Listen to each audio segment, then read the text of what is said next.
Oh, yes. If it's Saturday morning, this must be fresh black coffee. Yeah. I even brought my own fresh black coffee today. I don't know where. Is it hidden? Okay, good. Hidden from only me. Sells the stuff too. Yeah. This is different fresh black. And I was thinking the whole time, this is not as good as that. So a little self-plug there. Anyway, welcome everyone out there. And it's good to be back. I had a little bit of a journey. Drove to Florida with my wife a week ago last Tuesday. And we went for the Orange Bowl where my Guns Up Red Raiders were playing and lost. The defense did great. We just had no offense. And the next night, the Florida Panthers hockey team, where my son is a part of, not a player, he's on the executive staff. But anyway, we went to see them. They played at the Miami Marlin Stadium, 44,000 people at a hockey game. Yeah, it's 44,000. I don't know if it's a record or I think University of Michigan had a couple of teams playing. The difference in this one was that it was in Florida, and it was not that cold. Let's put it that way. Somehow they were able to freeze the ice and do all of that, but they opened the roof, and so it was outdoors, but it was still not that cold. So anyway, and then they lost. So the lesson learned is, don't have Eddie Huff come to your to your games, because I struck out totally for both. So we'll have to do that. In any event, David. There, he turned my microphone on. Yeah. I just want to make sure I could pontificate flying solo for a minute. But anyway, Eddie Huff, David Van Risingham, and we have a special guest, Mr. Phillips. How are you today? I'm well, thank you. Good to see you. Welcome. And so, David, anything for you to report since we last spoke? I went to Minnesota. Oh. And I left and the place fell apart again. I mean, last summer I went up there and then there was school shooting just a few days. Actually, as I was leaving the Minneapolis area, they start shooting. So Eddie, I think the message is clear. We need to both go back to Oklahoma. Don't go anywhere because wow. Yeah, that's crazy. Speaking of Minnesota, yeah. It's kind of in the forefront of the news and everything. And Michael, if you'll oblige us, we're going to just do a little bit of catch up here. The Minnesota shooting, depending on which side of the political aisle and view you're on, it's either murder or it was a righteous shooting. Self-defense. Right, self-defense. And, you know how you and I are. We're known to call a wrongful shooting a wrongful shooting. We have a couple to Steve Kunzweiler's face. We have a couple of cases in Tulsa we've seen and elsewhere that we have spoken out against. This one is a little bit tricky because there are those who would say the guy did not need a shooter. She just bumped in a bit with her vehicle and he should have just let her go, et cetera, et cetera. Here's how I see this, though. The problem with this is that with the left, the radical left in particular, you give them an inch, they'll take a yard. So I'm hoping that this will send a signal that do not mess with immigration. Because you can see it. You mean with the policing of immigration? Right. Yeah. Right. So you could see everything fomenting more and more. They're getting more and more brazen, more and more bold, aggressively resisting. And these are people that have no business resisting. That's what's so funny. You got all these crazy liberal women out there thinking that, well, I'm a woman and they're not going to mess with me and so forth. And Border Patrol has sent a signal. Don't mess with us. So that's I'm going to segue here on an issue that happened immediately, like within an hour or two. Now, they have shootings there every day in the Twin Cities area. The entire school district shut down for the next 2 days.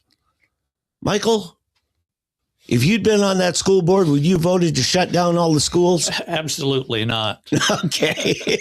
Well, it's not just that, but they have the kids out there protesting. Bring that microphone up a little more if you can here. We want to get... Yeah, I can turn him up if he needs to. Yeah. Anyway, in any event, they also had the kids out there protesting. Exactly. That's why they do it. Yeah, that's why they do it. So rent a mob. Yeah. Yeah, it's the reddening of America. You've got, we don't have time right now, but we could go back and show historically how the communists have tried to foment this type of outrage and unrest that's been going on for the last probably 10 years for over a century.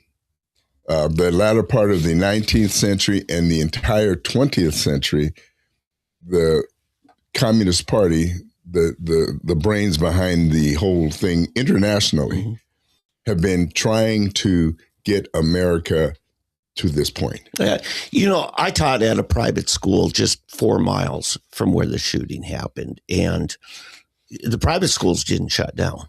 They're making sure their next generation has a quality education. That's the difference. It seems like the public schools have been all about what the teachers union want, up there especially. And they just became just another wing of protesters. Yeah. So it's bad. And, you got Portland, which has been a hotbed of protests and so forth. And the the chief of police, Bob Day, wiped away tears as he addressed new information showing that 2 illegal immigrants shot during a federal immigration enforcement encounter had ties to Tren de Aragua. He apparently had been on the side or opposed to the immigration issue, the policing, but he has now had his come to Jesus moment. Well, here's the problem. Immediately that 911 call came in, and then within minutes, they wiped out any record of the 911 of the injured gang members. They called for help about 5 miles away. And they were trying to cover it up because initially it says, we don't want ICE to know where the suspects are. You see what's happening? And now that he got caught because somebody did a screen capture and sent it to somebody, there's some conservative mole inside the dispatcher's offices there that exposed that. Otherwise, we might never have known. Yeah, it's bad. I mean, it has gotten very, very bad. Nationally, internationally, of course, you have the haters of America, your typical Western Europe, Germany, and France in particular, Britain to an extent, who are opposed to anything American. And I'm just going to say this, being a German expatriate, a former German, that it's just pride and resentment. And France is upset that they're no longer the main power on earth. And Germany is upset that they're not the number one power on earth.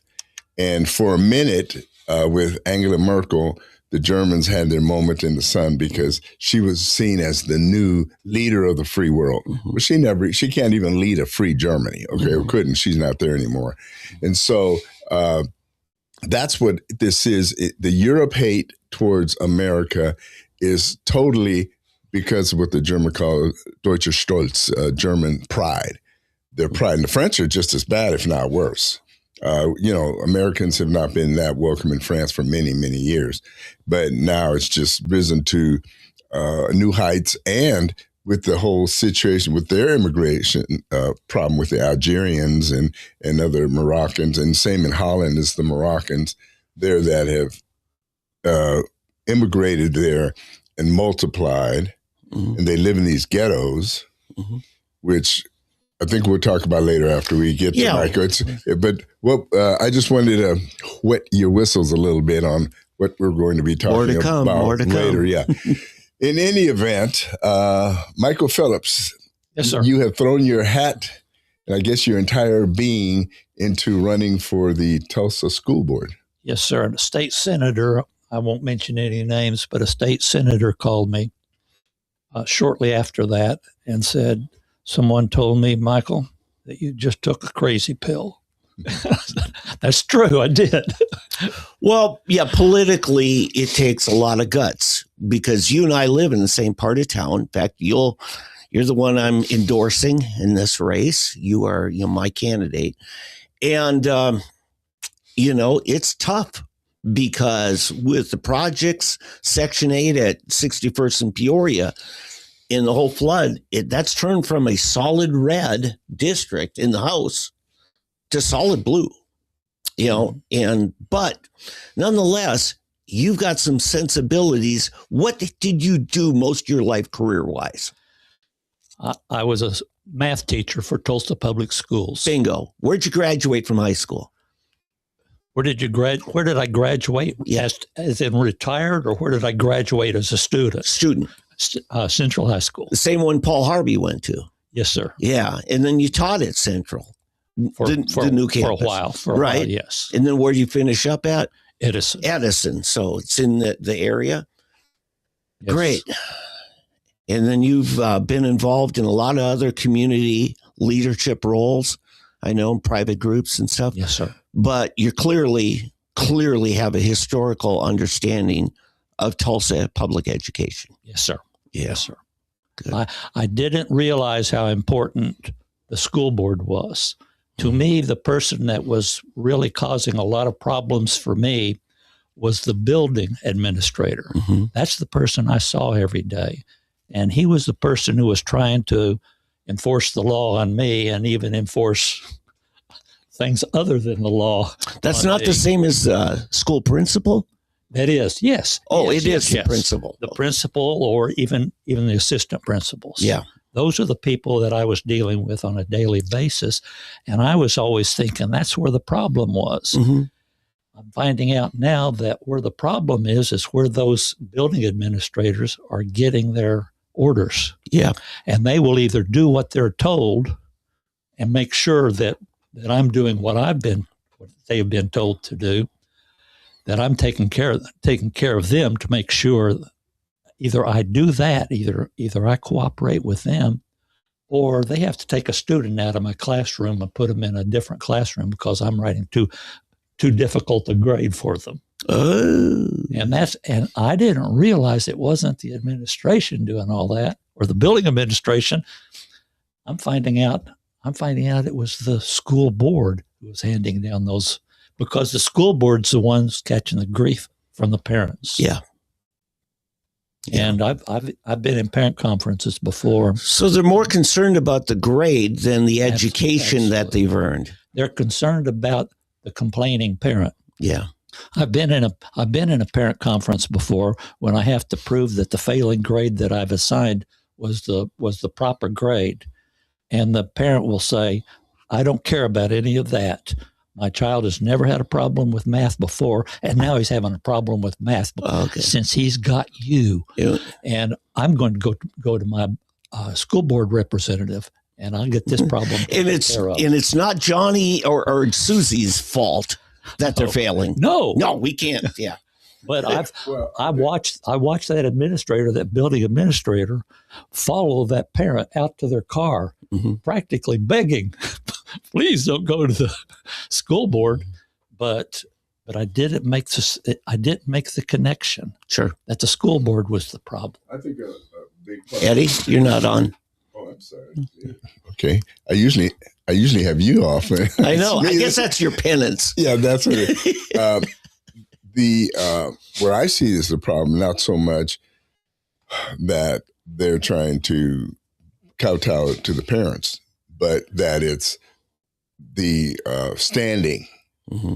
In other words, they don't want to be seen as a failing school. So if you give a failing grade to this student, then that brings down the average of the whole school and the standing of the whole school. And these people are so concerned about how they look. Exactly. What they're doing. They're afraid of being basically exposed as not doing their job. Yeah, Michael, you're the first candidate for school board I've ever heard who understands this issue. I've never heard anybody go into it.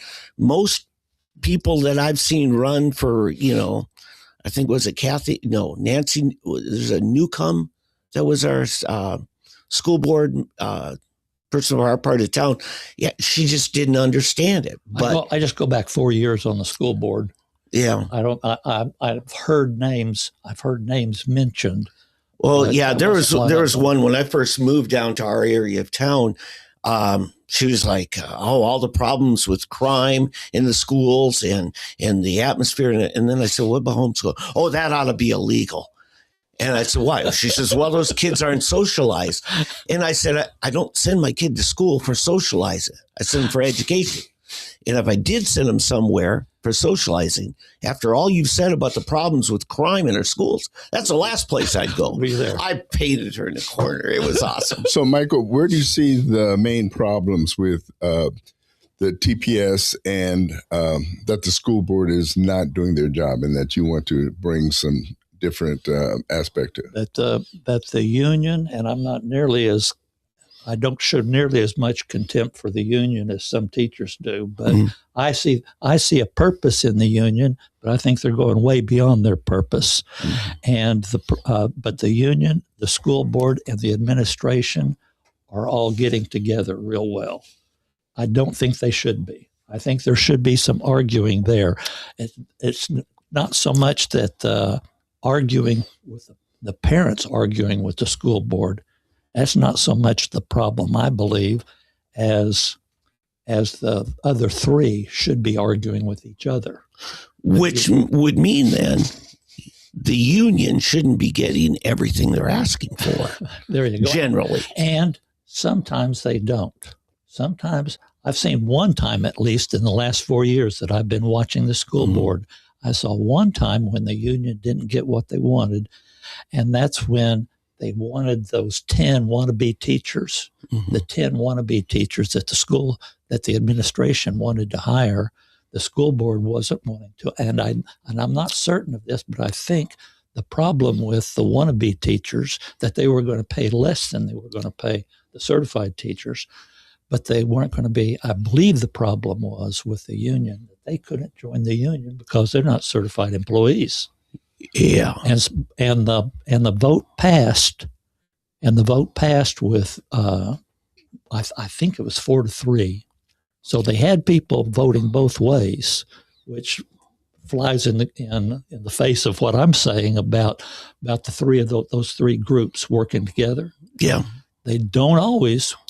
When one is taking a hit, they'll fight back. They'll fight back against the other two. Yeah, and now this isn't TPS, it's Bixby schools. I'm going to bring up as example that right around COVID time, they hired a young gal who didn't have her teaching certificate, hadn't finished the education necessary, nor passed any licensing.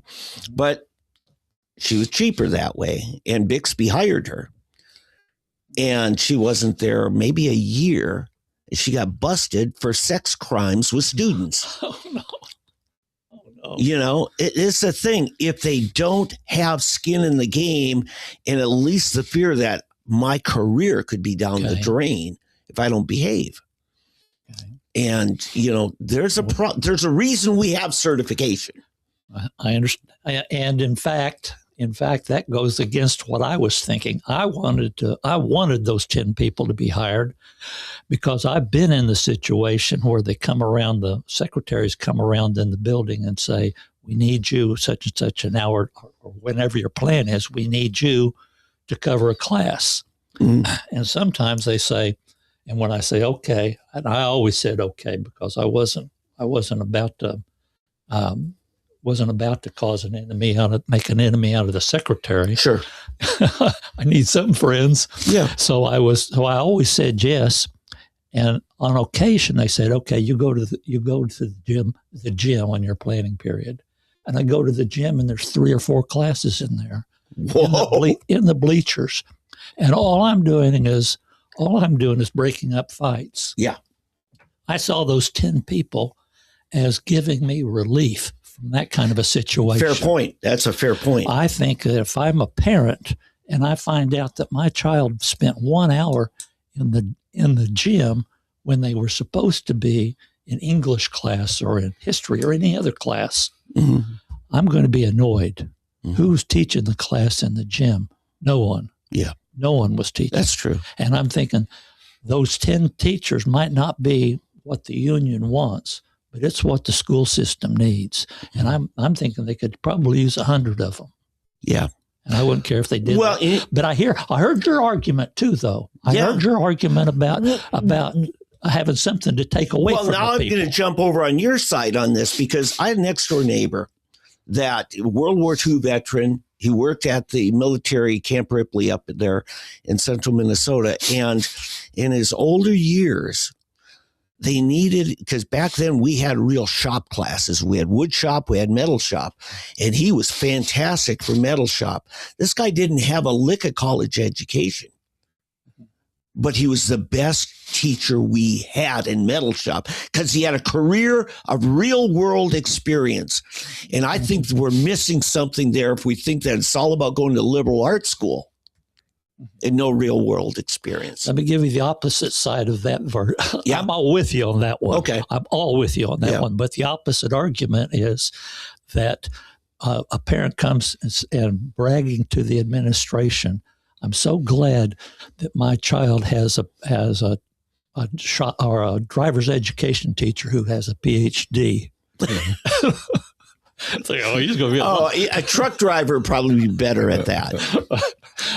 But some people are very much impressed by degrees, a master's plus 30 or a master's plus 60 or wow, PhD. That's great. Now I heard the superintendent on the news a few weeks ago with Leanne Taylor talking about this bond issue that they're wanting to get on upcoming election. It's on. Okay. And one of the things they wanted to restore driver's ed in the curriculum.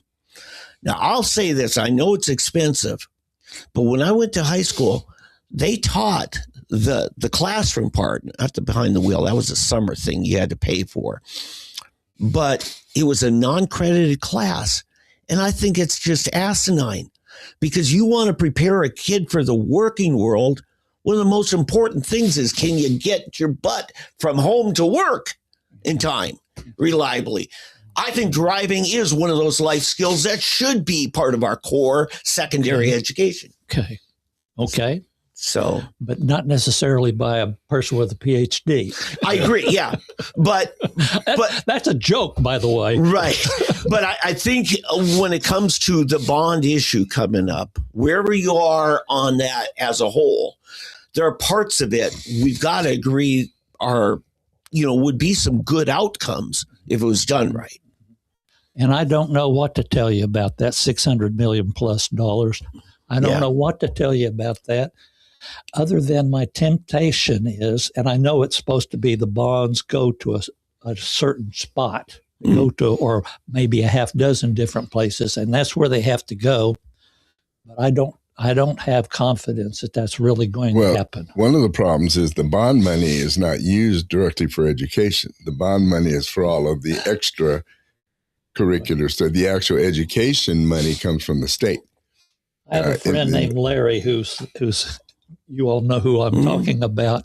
And when he goes to the lectern, he gets permission, you understand, to go to the lectern to speak to the board. And one of his biggest arguments is that they have no right to be buying textbooks with bond money. They buy buses with bond money. Yeah, for sure.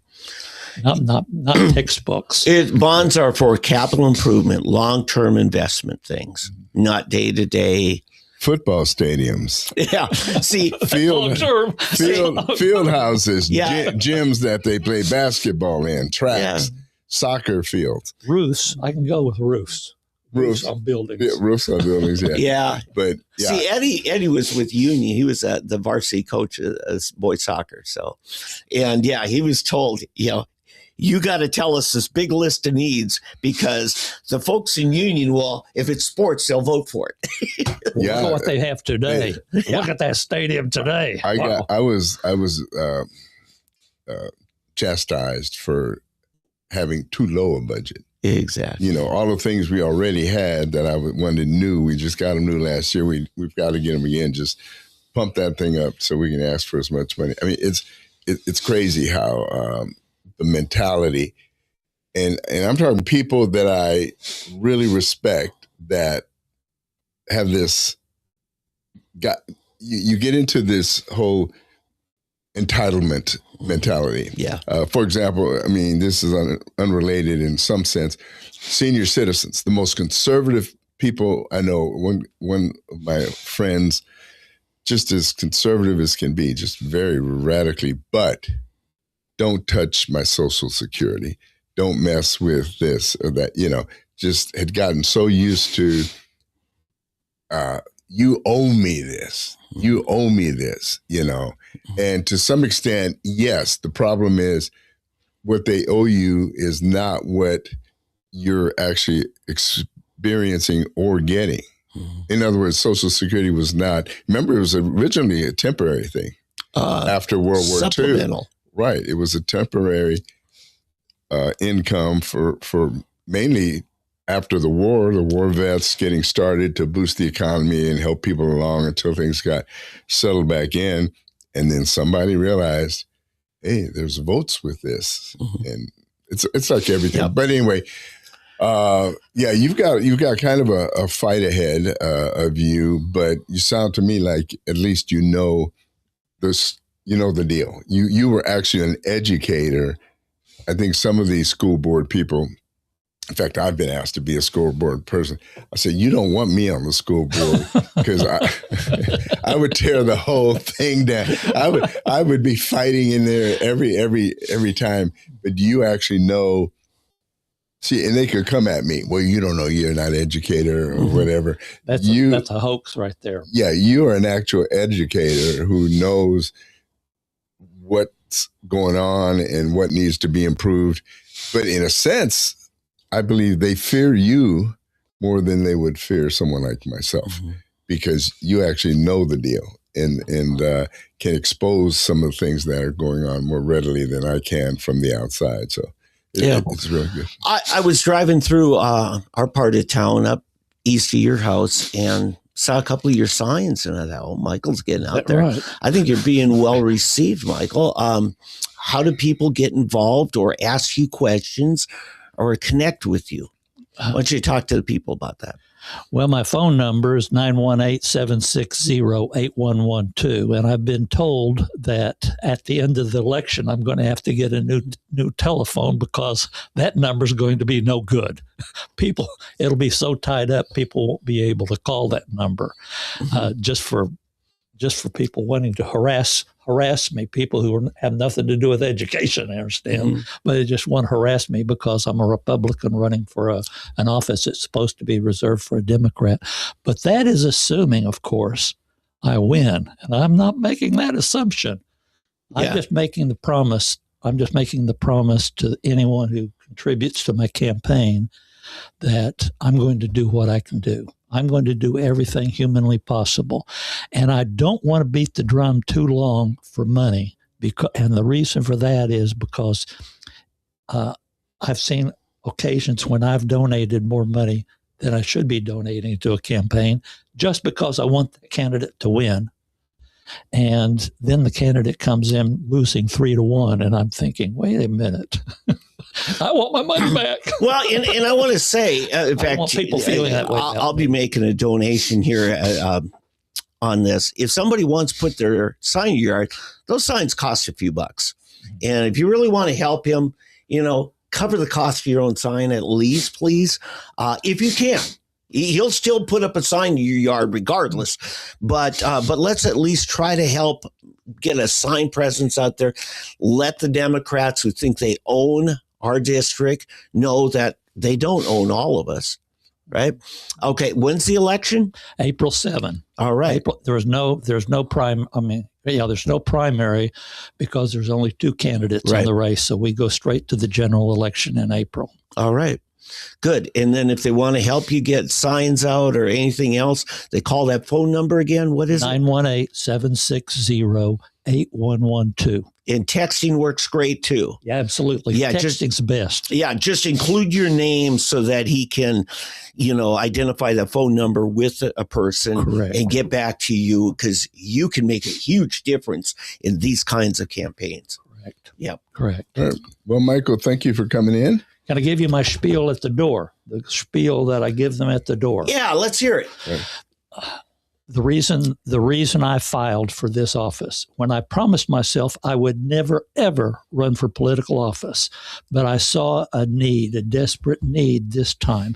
What I'm watching when I go to those many school board meetings, what I'm watching when they figure out what the budget should be, they might have 100 or 150 items on the agenda, and 4 people, or maybe it's 5, maybe it's 6 people, are going to vote yes, say yes one time, and that's for everything on the agenda. Mm-hmm. And one person for sure, maybe 2 or 3, are going to say, I want to set aside this, I want to set aside, and they give a list of things they want to set aside. And in the 4 years that my wife and I have been watching, we have yet to see one item set aside. That's a good point. That to me is a terrible way of spending $800 million. And I think you and I on this bond issue wish they'd broken it up into different things. Actually, and I hate pressing this because I know that it's supposed to be assigned to certain things, assigned to a roof on a building here, mm-hmm. and an addition to a building there. Mm-hmm. But I also know that it's not a crime to shift it somewhere else. Yeah, I'm just saying if the voters had a chance to break down that portion. I understood that. Yeah. I understood that. Yeah. But still, that voter could break it down, and the administration can still say, well, they don't want the money spent here, but we're going to spend it there anyway. We're going to take this money and spend it over here. The heck with a voter. I think they got by with that more before Elena Ashley came on the board.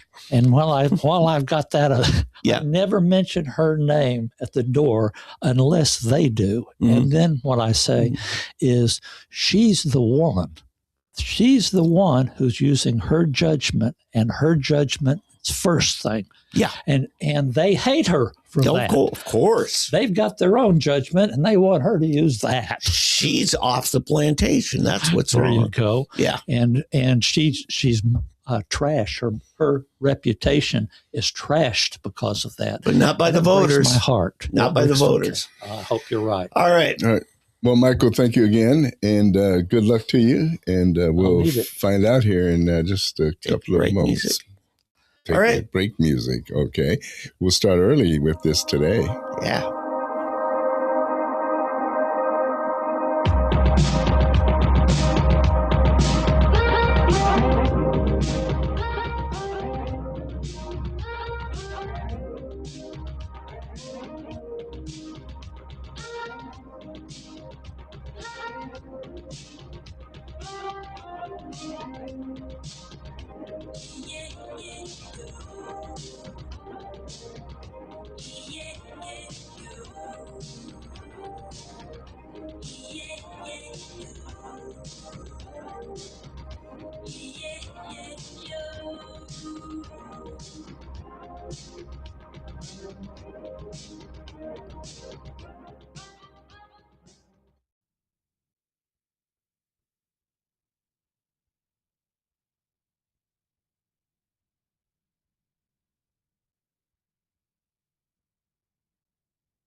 All right, while David is seeing our guest out, I want to go ahead and introduce our next guest, who is another David.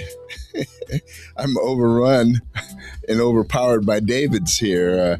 David on the right, David on the left, already on the firing line. So while we do that then, let's go ahead and welcome our guest, Dave Oldham. Hey, how are you doing, David? I'm doing well. Thank you. Thank Good. you for having me. Oh, yeah. He was filling Eddie last week. That's what I heard. Yeah. I heard. So. If that's possible. Oh, I don't think so. I just did my little part. All right, there you go. You know what? What's his name? Williams. Remember the Tulsa Outlaws? The minor league football that used to play at Skelly Stadium. That was before my time. Well, he went to the Redskins and won a Super Bowl. Really? I'm trying to remember the guy's name. But then... Oh, the running back. No, the quarterback. Oh, the quarterback. Okay. Great arm. So who's the historic Grambling coach? The coach forever at Grambling. Eddie Robinson. Yeah. So this guy took over for him, and they said, how are you going to fill his shoes? He says, you don't fill his shoes. You bronze them and put them on the mantle, and you do the best you can. Good statement. Yep. Good statement. So welcome, David. David invited you, David. And so, no, listen, I know you're, David is a political wonk. You've heard of wonkiness and wonk. This guy knows the Constitution, national state, and everything else better than probably anyone I know. And don't say that. That just encourages. I'm sorry. I'm sorry. He's offended. Yeah. You'll just encourage him. Well, I thought I was offending you because you thought you were the. It's like, David, it's like I say, don't laugh at Andy's jokes. It'll just encourage him. Right. And I need all the encouragement I can get. Yeah. But anyway, we will try to hold him down. We'll try to hold him down. It won't because be difficult. He will throw an encyclopedia at you and consider it a comic book. Yeah. So anyway, David, once again, welcome. Thank you. And Dave, if you want to go ahead and take it from here, and you bet. You guys are the ones. So, right before Christmas, our last show, we had another person in who kind of broke this story about this big mosque. And I don't mean little, we're talking mega mosque in Broken Arrow. And then we're finding out things wrong with the placement of it, not just zoning, but infrastructure. There's no sewer out there. And yet... Well, I'm sure they will take care of that. No, the city has to take care of that. Well, actually, the problem is the applicants are refusing to join up with the sewer. They want to put in a septic instead. They want to put in a septic with the leach field basically touching a creek. Mm-hmm. And so the problem was with the application. Not that and I have learned more since I've just sat with you last week. There is sewer out there. There is sewer, but they're not willing to tie into it. Don't know why. Now the law says they don't have to. It's far enough away. It might have pork in it. Well, it's a sewer, but I don't know. I don't know what the rationale is. But our message is, if you're going to move into a neighborhood and you're going to buy land, you have a duty to understand what you're buying and go along with kind of the plans that the city has had longstanding. Mm-hmm. You have the duty to be a good neighbor, as we all do. It's our part and parcel of our social compact that makes America work. And that's just not happened. Found an article from 11 years ago, right after they bought the property. Mm-hmm.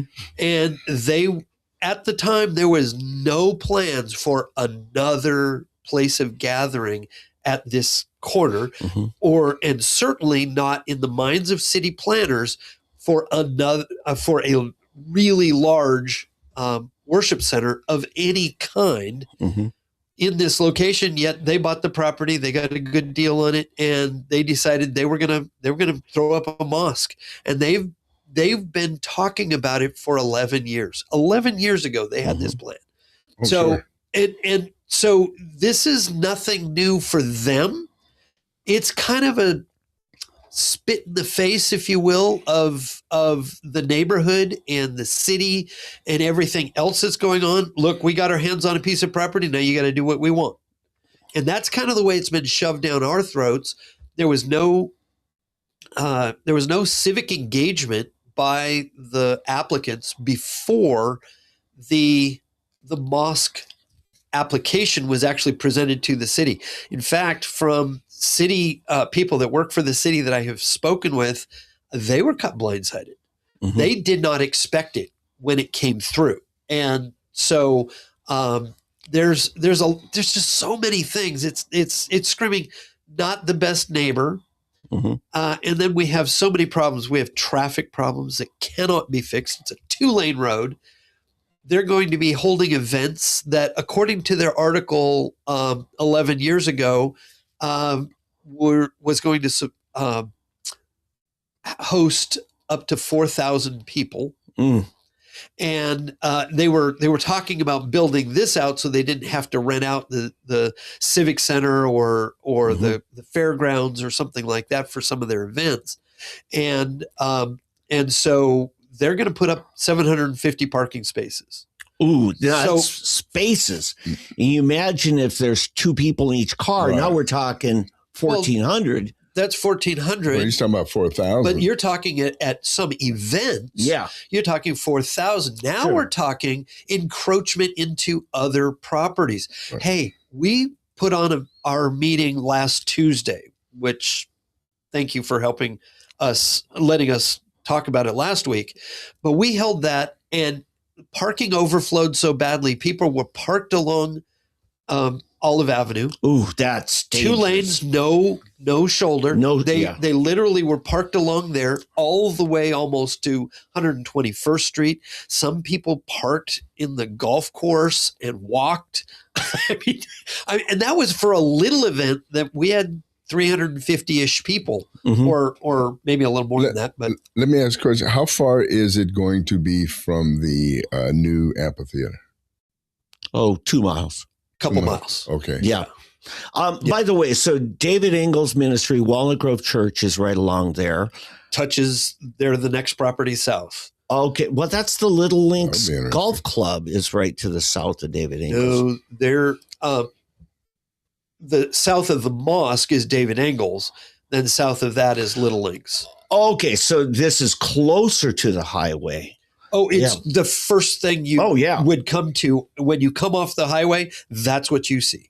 Oh, yeah. And that's what you will see from the highway is this giant house of worship, whether you know, of any kind. And the question that counselors, I think, are asking, according to Christy Gillespie, it's what they should be asking, is this what we want to have the gateway to the South Broken Arrow? Because it's the first exit off the freeway, the turnpike, into this part of South Broken Arrow. Is what you want just a bunch of places of gathering, they call it. That's the legal term. Places of gathering, houses of worship, an event center, those kinds of things. Or do you want more commercial dining and stuff that draws you off? If you miss it at the first exit, you get off at the second exit, you come back. Those kinds of things. And I think the answer is pretty soundly no. That's not really what's in the mind. A friend of all of ours, Chris Medlock, former Tulsa city councilor, one day he and I were working a campaign just at the campaign office, and he's talking about it. He says, I'm so sick of watching these closed up super centers turn into churches where they're not generating any sales tax. Correct. To a city councilor, it's all about maximizing the sales tax dollars. Yes. And so Well, they're not, Yeah, it has to provide public services. Yeah, right. Right. And because so we don't have to do bond issues all the Exactly, time tax. when we have a real need. But, you know, so everybody's got different ideals. Now, there's a lot of people, and you and I know a bunch of them, that are truly religious right, where like, you know, if it was some evangelical TV preacher, we'd be okay with it. But David, you were one of my libertarian mentors when I started moving that direction. So you don't have a problem with somebody wanting to peacefully, you know, practice their Islamic religion. No. Yeah. No, absolutely not. There's and this is the point, is that there's no religious right that we're talking about here. Mm-hmm. Our group certainly is not trying to stifle religion in any way, shape, or form. The only thing we are talking about is a land use issue. Yeah. Now, the problem is, again, people are trying to cram a round peg into a square hole, and they're going to use the religious rights bludgeon to do it. That is the problem. We have other things that need to be done before any of this property is developed. Stormwater needs to be addressed. Oh, yeah. Traffic needs to be addressed. And then we have a frontage road that should probably be put in for security, safety for neighborhoods and other development on the other side of the little creek that runs there toward Aspen. And then there's so many things that need to be done before it can happen. And we're looking at roads are probably 10 years out before they can widen the roads and to handle a facility like that. Well, to handle any development that would cause an increase of traffic flow. To handle 4,000 people showing up to an event. Well, for that specific, but I'm saying the entire section between 121st on the south and the Creek Turnpike is all still remaining agriculture. Mm-hmm. Okay, it's still all zoned agriculture. None of it should be changed. So this is on the east side of the creek. No, it's south side of the creek, east side of Aspen, or of Olive, west of Aspen. Another problem you have, and guys, I was here back in '83, the Memorial Day flood, and it really hit East Tulsa. Right. The reason why is the Mingo Creek just could not handle that amount of rain, but what made it 10 times worse was it was a concrete and asphalt spread that none of the water could saturate into the ground. You take something like that's at low altitude, and there's not going to be any kind of steep runoff for it, and now you've got concrete or asphalt parking that you're creating a problem for the Walnut Creek Church next door. Because if it's the direction of flow, they're going to get it. Well, you're actually creating a problem. You're compounding a problem that extends for over 2 miles, because people are complaining now all the way down at 131st. So we're just south of 111th where this is going in, north of 121st. We have people down at 131st that are already being affected by development up closer to 121st Street. Now we're going to be adding more to it, and none of that has been addressed. And we are a number of years off before it can. Maybe up to 10.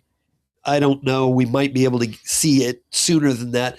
But again, further development, we're calling for everything just to remain as it is.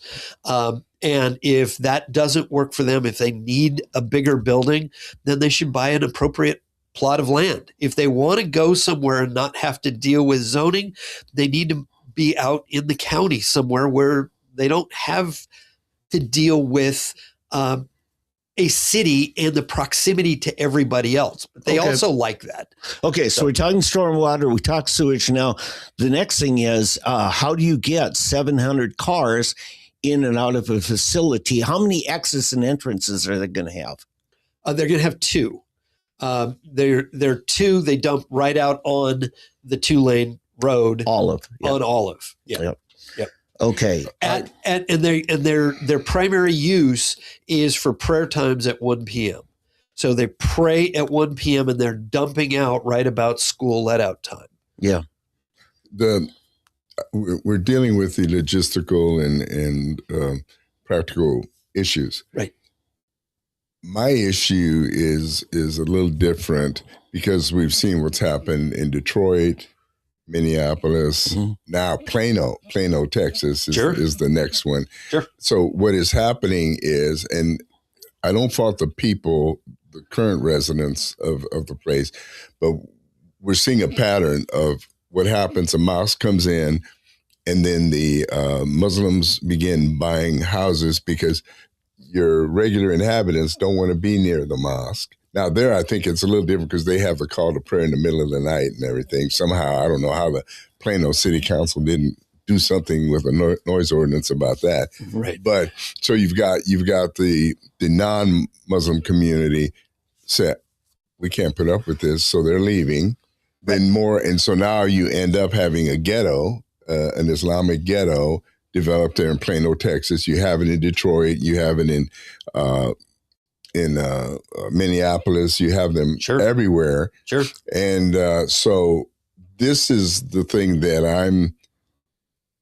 I'm foreseeing, that what needs to happen with these city councils and the inhabitants, the public itself, because they elect all of these up there, their city councils to become Muslim dominated. Sure. And so they're voting all of this in, and they're using our legal system, our civic laws and rules against us because, it's a free country. But then as soon as they get in, the freedom ends, which is sad. So someone, Broken Arrow, Bixby, let this be a warning to Bixby, to Sand Springs, any other surrounding communities. Don't let this happen to you where you get sucker punched all of a sudden down there because you're trying to be accommodating and civil. You've got to foresee this, because I foresee it.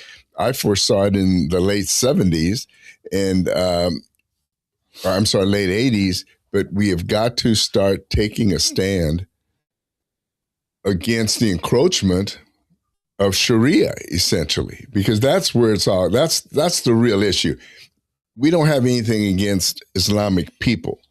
It's the Islamic laws and culture that we are standing against, and we cannot allow our country to be taken over by this. And they're using our own system and our own laws against us. Sure. And until we wake up and outsmart them, we're going to lose it. Well, it's really simple. And to your point, your point is the number one thing that I am receiving calls about. Sure. Or text messages or emails and everything else.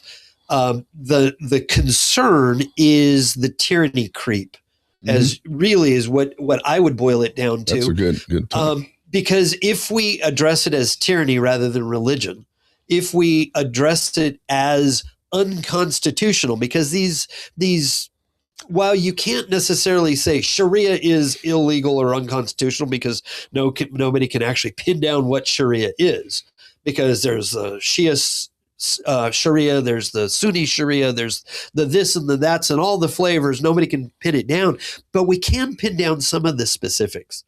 And if we do that and we hold our Constitution where it should be and enforce it and our laws, then we're done. It's really simple. And anybody who is trying to then cram it down our throats can go to a country where they like those kinds of laws, and they should choose that. That's their right. Right. And so they can go to where they're more comfortable.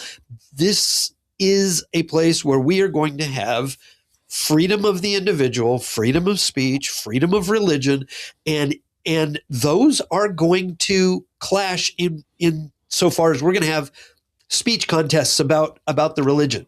Yeah, and if you don't like what's said, then you need to get out. Yeah, but there's already laws on the books what you can't do on Sunday because it's the Lord's Day. Are you for those blue laws? No. exactly. You know me. Yeah, I wanted them to hear it from you because there is hypocrisy here, yes. and we need to fix it. And that's the thing, is we need to look to ourselves and the things that we have stood for a long time.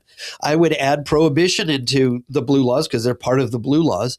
But the thing is that we may believe something.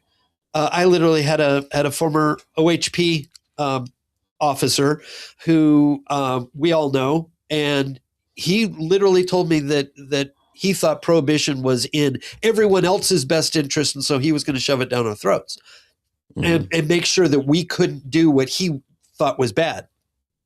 And those kinds of things, those rights violations of others, is what we've got to be fighting. Now, that's what C.S. Lewis referred to as moral busybodies, right? Yes.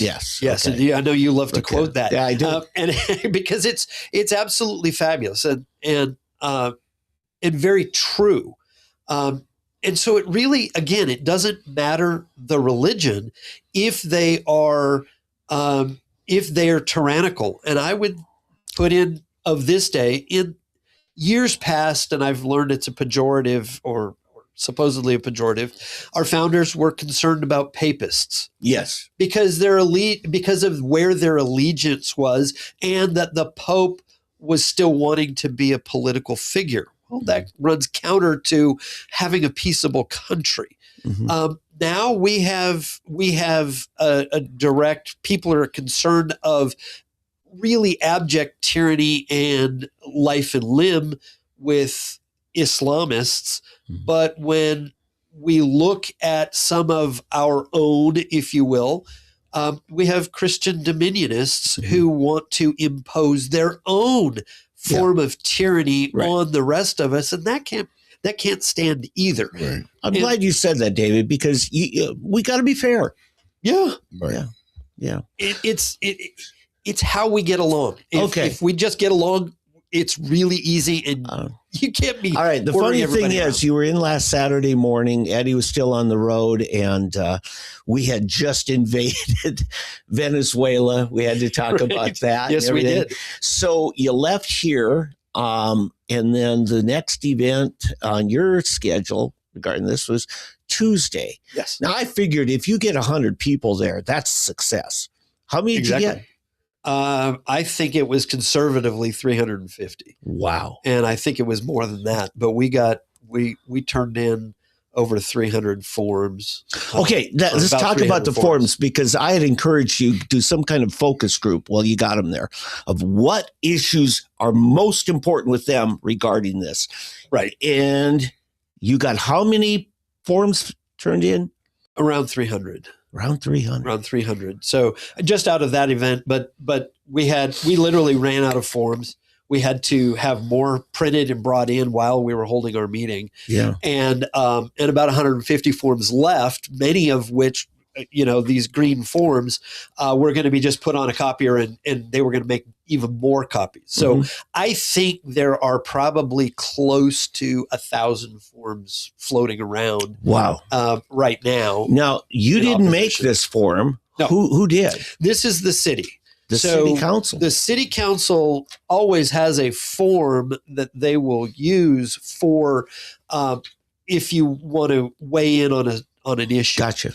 And so every city council that allows speaking usually does that for clarity's sake, for ease. Tulsa does the same thing, but they chose to do a different system for this particular meeting. Really?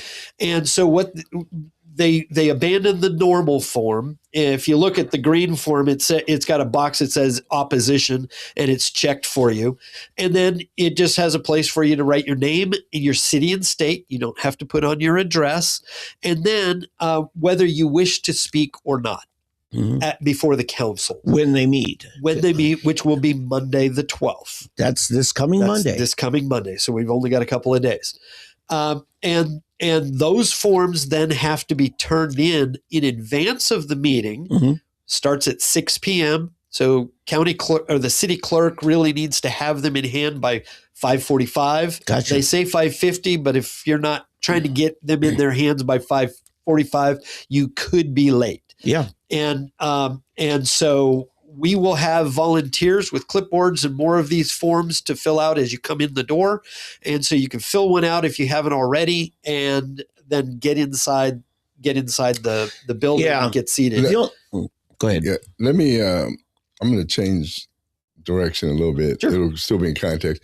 What is this situation of this lawsuit that David Derby? No, we don't. Oh, the man who shall not be named? Oh, who has just been named? No, you got it wrong. I got it wrong? Yeah, completely. So it wasn't. Yeah. It wasn't the former lawmaker named Derby. Right. No. No, you're talking about the man who claims that I assaulted him at the meeting. Is that what you want to talk about? The way I was reading it, it was more of a Christy Gillespie issue where he's bringing a suit against Christy. We'll see it. We'll see it if we see it. You had mentioned before the meeting, there were a number of you guys talking, getting everybody kind of on the same page of where we're at. Right. And then you said, hey, you can run cell phone video of the meeting. That's fine. But out of respect for the individual citizen who's brave enough to step forward and express their views, that part you wanted no video on. Yes, and I announced it here last Saturday. Yes, you did. And I've said it repeatedly. Okay. And I said it at the beginning of the meeting at least once, maybe twice. Of course, these people come in late, and then when I tell them that it is that there's now no more filming, and he wants to start an incident. Right. The real thing is that he knows the difference between public and private meetings. Sure. And this was a private meeting about a public topic that does not make it public. And so he did everything he could to try to state that it was public, and his people are still lying about it, saying that it's public.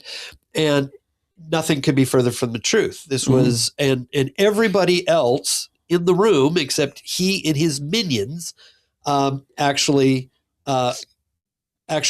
obeyed the requirement and stopped filming our proceedings. One camera, I guess, kept running in the back, but they were doing interviews with some people. They just chose to do it inside instead of outside in the cold. I didn't even see it. I was busy, but that's not a big deal. I think the police asked them to leave. Well, I went up to him, and that's where I supposedly assaulted him. But if you read the definition of assault, it doesn't fit. I just assaulted you. Yeah, that's literally what it was. See, I tapped you on your shoulder. And actually, you tapped him too many times. Oh, gosh. And so... please don't sue me. Anyway. Okay. Anyway, so the whole thing comes down to he has demonstrated himself to be a fool. He continues to do so. Yeah. What is his issue with the whole? I mean, was he against the whole deal, or is he just trying to? They claimed to be in support of us, but in reality, I have no clue other than getting Facebook views and social media views and things like that for their channel. Other than that, I have no idea what they're into, and other than possible, and I can't say much more. I received lots of National Enquirer kind of. I'm talking the old 1970s kind of National Enquirer type phone calls, trying to trap me, get me on audio tape, recording, saying something that I shouldn't. They have doxed my cell phone number. They have they put it out on video.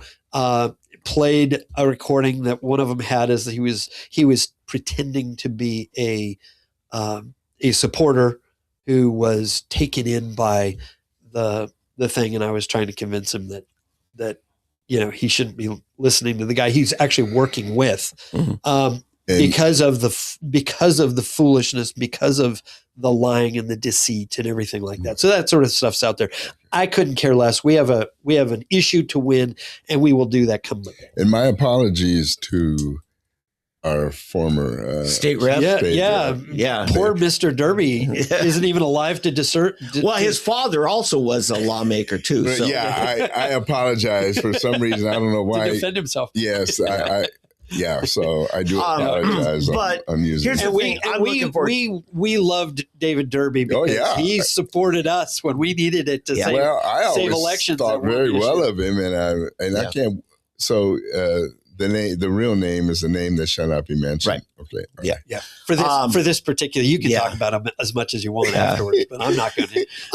And I want to say now, David, if this was for instance, Walnut Grove Church, which, by the way, when I first moved to Tulsa back in 1980, that was my church. Not that building, but they were up there where you used to live up the Skelly Junior High. Right. They would meet in the auditorium. Yeah, they built that building about 40 years ago, so not long after you would have been there. Right. And David Ingalls, longtime Christian singer, songwriter.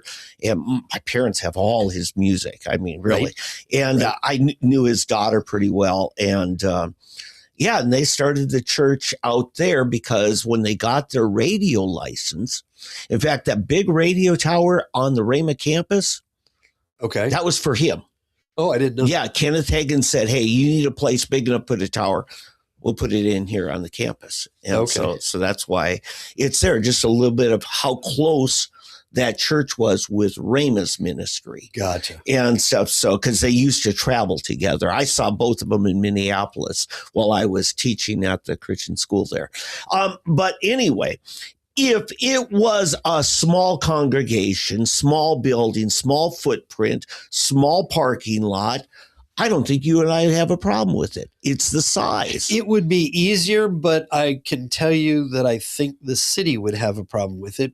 Again, this corner, if developed out the way it is, even if it was small, is an economic black hole.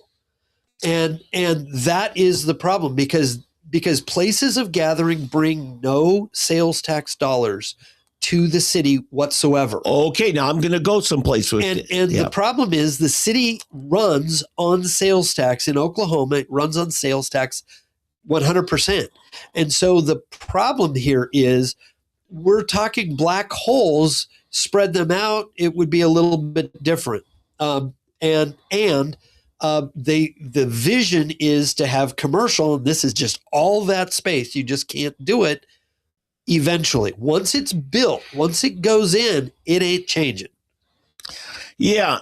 The city, I think it was City of Tulsa, tried to, by eminent domain, go up there to 49th West Avenue and Highway 412, the Sand Springs Expressway. Right. And they tried to, by eminent domain, there's 3 churches right there in the corner, Edison, 49th West Avenue. Okay. Tried to bulldoze all of that, take it by eminent domain because its value for shopping was so great. Right. And I and several other people fought that. Sure. And I really have a problem feeling like the city, who doesn't own the property, it's private property, are telling people, you cannot use that property in a way that doesn't give us what we want in revenue from sales tax. I have a problem with that too. I understand. Here's the problem. And that is, again, we come back to the good neighbor. The whole thing about being a good neighbor is when you buy property, you know that if you buy property in a city that it has a purpose, it's got a plan for the future, and everybody knows it. In fact, the article I read from 11 years ago cites that they knew there was a plan, yet they want to do what they want to do despite all of that. No, I get that. And so there's now, if you own the land and you've owned it, now you kind of get grandfathered in a little bit, but there still comes down to what, and I don't know why anybody would have a problem developing out a good piece of property and making money on it, because that could help finance your other building project. Yeah, but here's the hypocrisy. Imagine it was a bank. Sure. No sales tax collected. Right. This is a problem many churches face with municipalities, is they're treated like some bastard kid because they aren't generating revenue. Well, yes and no. And again, we're not talking about not having them somewhere. Right. We're just saying this Location. isn't the place for, and certainly not for now. Now, the point is, again, planning is, I've said it this way, that fences make good neighbors. We've all heard that. Yeah. Zoning makes for good neighbors. That's a fair point. And I have come around to that. The zoning goes way too far. Yeah. Get into HOAs and other things like that. We've gone way too far. But the idea that there is a plan and that plan has been on the books, in this case, the plan for two different plans have been on the books since 1997. Mm-hmm. Okay. Probably goes back way further than that, but I know back to 1997. 1997, this was going to be residential. All of this area was going to be built out residential. Mm-hmm. In 19, and they bought the land anyway. By God, we're going to do what we want anyway. In 19, the comprehensive plan changed to be more commercial. The city needs more money. This area was going to grow out, and other areas were going to fill in residential.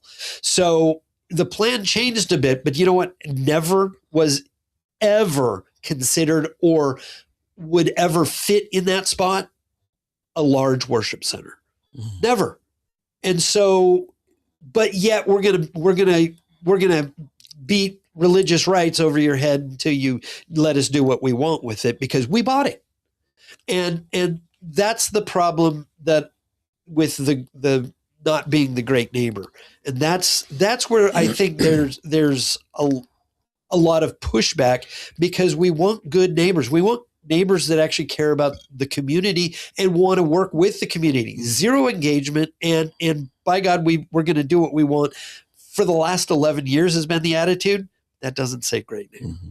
So I appreciate your concerns, but everybody else's rights to be less impinged and infringed upon, their ability to get home, their ability to use the road safely, their ability to have safety vehicles run up and down as needed, their ability to not be flooded out, their ability to not have property values reduced Mm-hmm. because of one thing or another. Those all are equal to the religious rights. And again, we're only talking about the right to put up a development, some kind of development. Do you remember in 2019, there was some really bad flooding in eastern Oklahoma in May, and including Broken Arrow. Yep.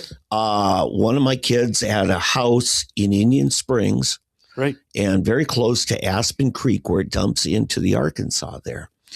That whole neighborhood, that whole golf course center, all of that got shut down because their sewers were actually lower elevation than the waste treatment center off to the east of them. Correct. And because the power was out, we couldn't pump the sewage uphill. Right. And so they needed nobody flushing toilets or doing any of that. Doing anything. Because those toilets become the outlet Correct. of all the sewage. I don't know what the elevation is here where we're talking. It's probably higher. I'm sure it is. A little bit. But so we're dealing with things where if power goes out, sewer goes out in many of these places where they have to pump uphill. That could be. I don't know the answer for this particular project. Again, this particular project doesn't. They haven't proposed tying into the sewer. They've proposed a 50,000 gallon septic system, which with the leach field being a very small leach field, and that leach field touches one corner, especially touches, but it's right next to the creek and the flood area. Yeah. So. Yeah, it's not ideal. I don't know why they would go that route rather than just tie into a nearby sewer, but they have so far been unwilling. Okay. I think it's what I alluded to earlier, or talked about earlier, the pork or the non-halal. That they would be somehow back. Right. They would be. Oh, I hadn't thought about that. That could be. I can't think of any other reason you wouldn't unclean. Yeah, unclean. Well, right. No, there could be an argument, a religious argument made for that, and that would be why they would be doing it. Right. But that would again scream, okay, yeah, that's the exact reason why. If that can be shown, I'll be looking into that. If that can be shown, then most definitely they just need to move to an appropriate property. Okay, so what you're saying is the size of the building and the number of occupants that could be there in ratio to the size of land, your footprint there. You'd like a better ratio. It can't support it. If you can only put 700 cars in there, every car would have to be a van to put 4,000 people in that building. Yeah, I gotcha. Without encroaching on all of the other properties in the area. And so unless they had significantly more parking, it's not happening. But see, here again, okay, so you say the one church is bordering it already, Yes. right? Yes. How about the other sides? No, they're up against the highway. Well, yeah, Well, but there's four sides. To the north, you've got the turnpike. To the south, and there's going to be a frontage road that's going to clip part of their property as well, but part of the unused side, I think. But it will shrink. It might shrink some of the parking. But just given their numbers, and let's just assume that their numbers are correct. To the west of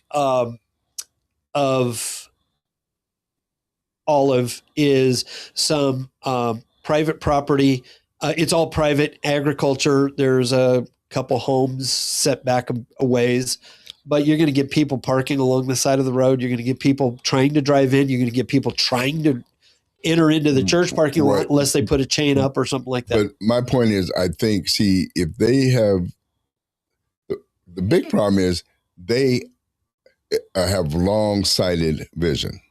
It's like, I was reading, this is like already 10, 20 years ago, reading where some imam, or maybe it's the Muslim Brotherhood, it was even bigger, saying that they're very patient.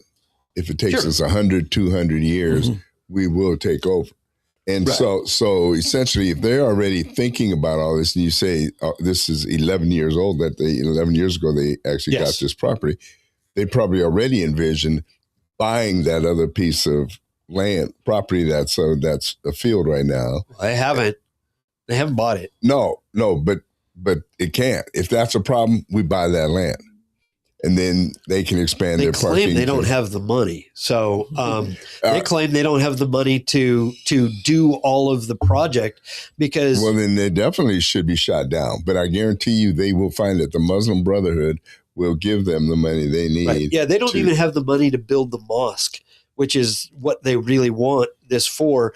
It looks like they tried to sweeten the deal by putting a little strip center up toward Olive to the west side of everything and kind of hiding the mosque a little bit behind this little strip center. But the thing is that they admitted the other day that they may never get to it. They may never actually build it. So we're only looking at a mosque, and the streets have, again, the street issues and everything else. It just doesn't work. No, I understand. And then the streets we're looking at 10 years minimum, and potentially a court fight, because apparently a lot of the land on the other side of the road, on the west side of Olive, is Indian-owned land. And so tribes are involved and so forth. So just to be able to widen the road may be, I'm told, could be a very involved process. Is this near where they were attempting to, so-called tribes were trying to build a casino? That was just north of the of the turnpike. Yeah, It's just 111. north of this. That's right. There was the tribe. Yeah. And then you go south over the highway, the turnpike, and then it's off to the left. This is where the mosque wants to be. That's where the casino wanted to be. So, yeah, we're talking with Nobody else can see it. But I'm helping Eddie because he's still trying to picture this. Yeah, but it's just funny to me that square mile or less of land there has been so controversial. A lot of drama. Yeah. Drama corner. Casino mosque. I think at this point we'd rather see a casino. A lot of people would rather see the casino. and they're just saying, darn it, we should have let the casino come in because they could keep the mosque out, and nobody wants to be across from a casino, I don't know. I don't know. That's kind of funny. I'm glad neither one. At this point, I'm glad neither one went in because of all the problems I have seen. Yeah. And just that it would have been premature given the to develop everything out without fixing all of the downstream problems. Yeah. It's going to be a problem. And see, that's the thing that the Muslim international leaders have figured out, that it's something that what's his name? Leclerc or de Klerk? De Klerk? Yeah. Spoke of yesterday that our laws and our version of democracy, our republic, those laws would end up killing us. We would just have to enforce what we've got. We've got great laws. No. Well, yeah, but the democracy, our version of democracy, which is the Republican version, but will be used against us. And you bring up a very good point, and now I get to get on my constitutional soapbox for a second. Here we go, folks. Well, no, because it's something we have lost. And that is, we are not a pure democracy. We are a Republican form of democracy. Right. Oh, yeah. And quite frankly, much too much is considered that is unconstitutional and put up for a vote as though it was legit. And in reality, under a Republican form, that would never see the light of day. We could talk about it, but ultimately it's never even going to come up for a vote because it can never be enacted. Because as soon as it should be shot down as illegal because it's unconstitutional.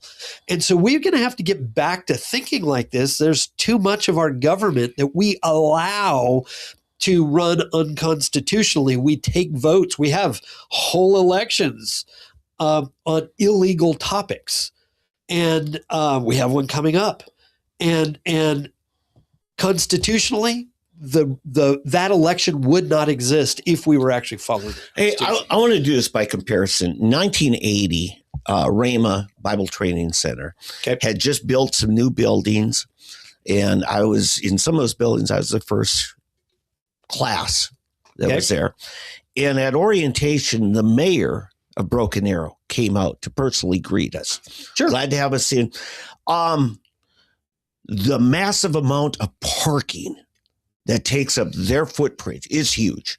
Yeah. Compared to the buildings. Now, the Rhema Bible Church building, which, if you remember, Clay Clark had a big rally there not long after the famous January 6th incident. Okay. And there's about 4,500 that they squeezed into that building. That's about max. So if you're talking about having an event here at this mosque location, 4,000. And that's their number. Right. They threw that. But I'm looking at the footprint here. Does it work? This land that they want to develop on is less than half of the size of the Rhema land. And they're only using half of the size that they have. Remember that they own 14 acres, 13 to 15 acres, somewhere in there. And they can only use a little less than 8. Yeah. Because of the creek and everything like that. Now they could potentially put a bridge over to the other side and have some more parking out back. They have not proposed that. Yeah. So that is not up for our consideration. We're going to have to fit with what they're telling us. And what they're telling us doesn't just, there's no way that it can work again, unless every car was a multi-passenger van. Right. What they're wanting to use the property for pretty much matches in capacity what Rama's doing, and Rama needed twice the property to do that responsibly. Right. And you still have cops out directing traffic after every Rama event. Right. Right. And that's on 71st Street. That's on 71st. And that's 5 lanes. Yeah. 5 lanes right, wide. Exactly. Right. Now, Rama, when they bought that property in like 79, it was warehouse district. Right. And sure, they had some frontage, and the old Rama Bible Church building was all that was there. Everything else they built. Sure. And boy, the amount of concrete they put in.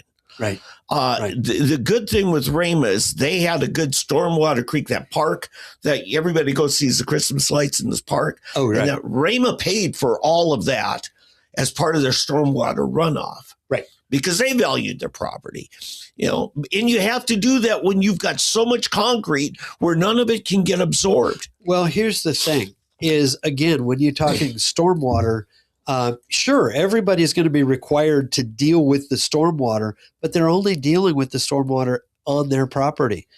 We're talking another 1.5 miles down the road that's affected. And the rest of the way on that stormwater runoff goes all the way down to the Arkansas. Yeah. So we're talking, we may even, I don't think that area, it might actually cross into Bixby unless it runs into the creek first. I can't remember if there's a section of Bixby that's underneath there. But we have considerations that go beyond just this development and what they can do. Yeah, it would be nice if they developed it nicely. But again, we have reasons that they shouldn't be doing it. Yeah. Yeah. Wow. Right. Okay. So if people want to speak to the city council, when and where do they need to be? Because this is coming up in Monday. First off, tune in to Facebook. Go to Constitutional Grounds Facebook page. Find out all of the information there. But you will see us passing these forms out at NSU Broken Arrow.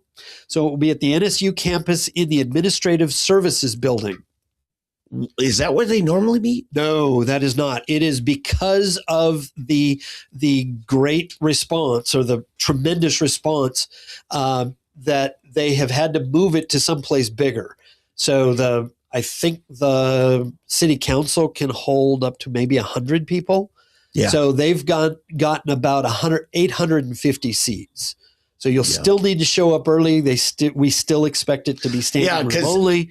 David, I thought you'd maybe have, if we did this right, you'd have 100 people show up, and you had over 300. And I would have been ecstatic. Yes. And I think we had well over 300. Okay, so the city council's right to be concerned about facilitating. Oh, yeah, that was just our little group at a single meeting. We've had all sorts of people. I mean, there's just tons of people outside of anybody that came and talked with us that is concerned. And so, yes, it is both in opposition and for, but the opposition vastly outstrips the proponents. Okay. So Monday, boy, you better be there, not at 5:45. But no, doors open at 5. Yeah. You want to be there actually ahead of that. Yeah. All right. David's doing a tailgate party in the parking lot. We will be. Yeah, there you go. Yeah, so they can stop by and get forms from you, even out in the parking lot. We will have volunteers with clipboards and forms so that you can fill them out on the way in. You will give them to the clerk, but we will be helping you, facilitating anything and everything we can to get as many of the public a chance to voice their opinion as possible. Good. All right, David. Hey, thank you. We will definitely keep this on the front burner. Yeah. And listen, above all, prayer. Prayer.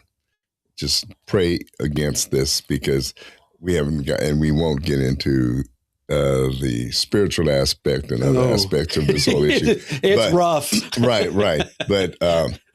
But we can ask you just to pray and see an outcome. David, thanks again, and we really appreciate you coming in. Thank you for having me. We'll be back.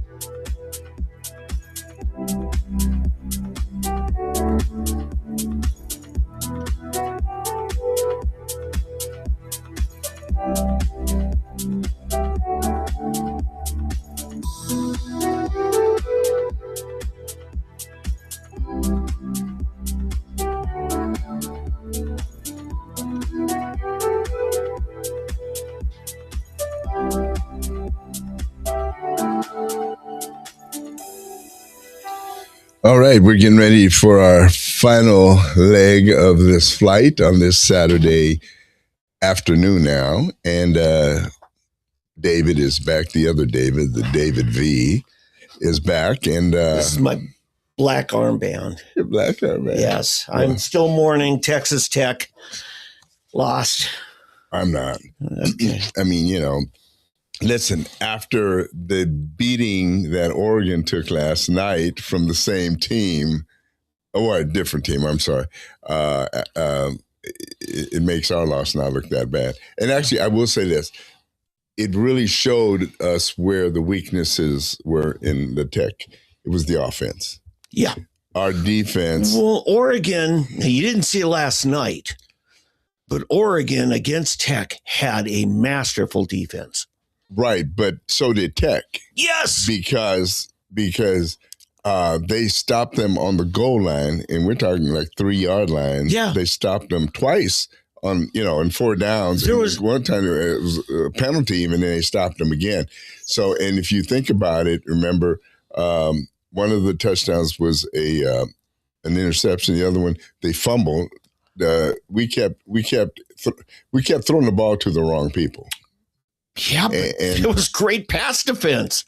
Oh, wait, no. Yeah. I understand. But what I'm saying is our offense actually lost the game. Yeah. Rather than the defense. But I thought. We had no offense. I have to look it up, but I thought there was only one touchdown scored in the whole game. That's true. No, that's true. It was. There was one touchdown. And that was on a turnover. Right. And there were like 4 field goals.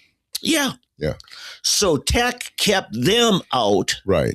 Except for the one, I think it was almost like a red zone interception. Yeah. They were backed up to inside their own 20 and then threw an interception. But that's exactly right. I have to say, last night I saw probably the most perfectly executed football game I ever saw. Yeah, Indiana, out of nowhere, and what's funny, that coach just looks like the grumpiest guy. I mean, he looks like a curmudgeon, Yeah. But he just stands there. He doesn't have a mic. He doesn't have anything. He just stands there on the thing. And he's got all these other coaches that are on the mics and talking and doing things. And he's just sitting there watching. And it shows what true executive leadership should look like. that's it. He has trained his coaches to train the players and to communicate with the players. And he has an overall vision in the game plan. He knows very much how to recruit. Mm-hmm. And it's a masterful thing. So it's going to be interesting to see how Miami does. Yeah. And can I say something about last night's game? If you look at the total offense for Indiana, total offense for Oregon actually had more yards by their offense. And it's just, I'm like, how did this turn into a blowout? Because no, keep in mind, there was an interception run back for a touchdown. First play of the game. Right. So that didn't get scored as offensive yardage. Right. But you take that out of the way, and the actual numbers, they both were less than 400, but Oregon had over 100 yards more passing than the great Mendoza. Yeah, they just couldn't finish it. Couldn't finish it off. Fumbles, interception. The turnovers. Because Indiana played turnover free. Not a single turnover. And really, I don't think they almost had one the one time when Mendoza just kept through. Yeah. Their guy just they had some luck too, Eddie. Yeah, they did. Yeah. They did. And here's the other thing. If we could go beyond this now, remember the top team from 6 different conferences gets in. And then you have these at large. And the very last at large that everybody, well, not everybody, Notre Dame bitched and whined about was Miami doesn't belong. What does that tell you, Eddie? Yeah, they got it right. Yeah. Yeah. But I think it also says that there's so many teams at this caliber that it's a crapshoot. That top 20, you know, I mean, some of them did not look like top 20 teams. No. And you know, and to think about it, I mean, if you could have thrown Texas in there for Alabama and probably had the same result, you know, and a couple of others from other. BYU might have done better. BYU in there. Utah came on really strong at the end of the season. So you got, and what's interesting, BYU had 1 loss. Mm-hmm. And Utah ended up having 2. They did lose to Utah early and then Tech. Yeah. But I think Utah might have played a good game. So it's hard to, the good thing is all of the games except the Alabama game were actually pretty good games. The Tech game was actually a lot closer than the score. Mm-hmm. It's just, I mean, if you think about it, because we held them that final touchdown, they put them at 20. Mm-hmm. Excuse me, that final touchdown came in the last 2 minutes. In fact, I was surprised they scored. You know, they could easily have taken a knee on that and not scored, and it would have been 13, but they decided to go ahead and I guess, and see, I'm of that school. I hate this when you pull your first string too early and so forth, because you're taking it away from the kids, the ability to just do what you do. And so this whole season, the Tech coach did that. There were 3 games where he pulled them after the first half. The whole second half was the second or third team. So, which is nice for those other guys. But anyway. But you know what? What happens when your starting quarterback gets hurt in the 4th quarter and you're saying, why did you even have him in? Yeah. You had the game. Yeah, or like in the case of last night or the Texas game even, Alabama game, you know, are you just trying to humiliate the team or whatever? You know, you could have pulled off the brakes a little bit because it was like 36-3 or something. I think it was the Indiana game against Texas. I think Texas got a field goal because it was either 36-3 or to 6, but either way, it wasn't. At halftime, it was like 35-7, wasn't it? I don't think Texas. I keep saying Alabama. I think it was a 3 or a 6. So we can see, because I think it was field goals is all they got out of that. No, Oregon actually won the 3rd quarter, 8-7. But anyway, no, it was like 30-something to 7 is what they had for first half. Against Texas. Oregon. I'm talking Texas. I'm talking about Alabama. I'm talking about Oregon, Alabama. Oh, gotcha. I'm sorry, I got the wrong. I'm sorry. The Alabama score is what I'm talking about. Why do I keep throwing Texas in there? I hate Texas. No, I don't hate Texas, but they are a nemesis. Alabama lost to Georgia. Are you talking about in the playoffs here? Because Alabama beat Oklahoma. Then didn't they play Georgia? No, Alabama. No, you're right. Alabama played. You had me second guessing myself. But I know. Alabama lost to Indiana 38-3. Yeah, that's it. Okay, gotcha. Oh, I was wrong. I said 36. It was worse. Yeah, it was worse. 38-3. Yeah. Yeah, and then of course Ole Miss, lost or beat Georgia That was a great game. Yes, it was. That was a shootout. great game. That was a good game. Both teams. I mean, I hated for either. I really like Georgia's coach. I like him. Yeah. I like Georgia and their coach. But then, Miami in Ole Miss, it was a fantastic. That was another one. Yeah. We had two good games there on those. Last night was not so pretty. The Tech game was not so. The Tech game was just. It just wasn't that good of a game. Yeah. I mean, because it was like Tech couldn't do it. And I'll tell you, I feel really, really bad for the Tech quarterback. It was his last game, and all he'll be remembered. I think he threw 4 interceptions. It was either 2 interceptions and 2 fumbles lost, or 4 interceptions and 1 or 2 fumbles. I mean, it was like the offense couldn't do anything right. And a lot of it was the quarterback. In fact, that's what happened last night. Oregon has a great quarterback. He's a really He good. does. But he kept holding on to the ball too long. Yeah. And he fumbled it away. And I can't remember. Well, yeah, obviously threw an interception because that first touchdown was an interception. So it just shows that Indiana is the real deal. Yeah. They are the real deal. Now, the fact that Miami is playing for the title and they were the last one to squeak in, that pretty much vindicates the committee. Yeah, the committee that expanding this to 12 teams was warranted. Oh, yeah, but also picking Miami over Notre Dame because Notre Dame was so mad. In fact, I have a couple of friends who are Notre Dame alum, and they're just they're ticked. Okay, Miami was a good pick. Right. But Notre Dame might have been a really good pick, too. We'll never know. No, we don't know. But what I'm saying is for all the negativity of Miami being picked over Notre Dame. You know what? I think that might help motivate Miami. The fact that they were getting it was. Oh, yeah. That's the thing. He's an angry coach. I mean, you could see it. He's just wants to show. Oh, you handed him now. Here's a huge thing to rile up his team, motivate. Right? They're insulting us. You know what they dissed us on? Yeah. Here's the real deal that I wish somebody would just come out and say it. John Adams.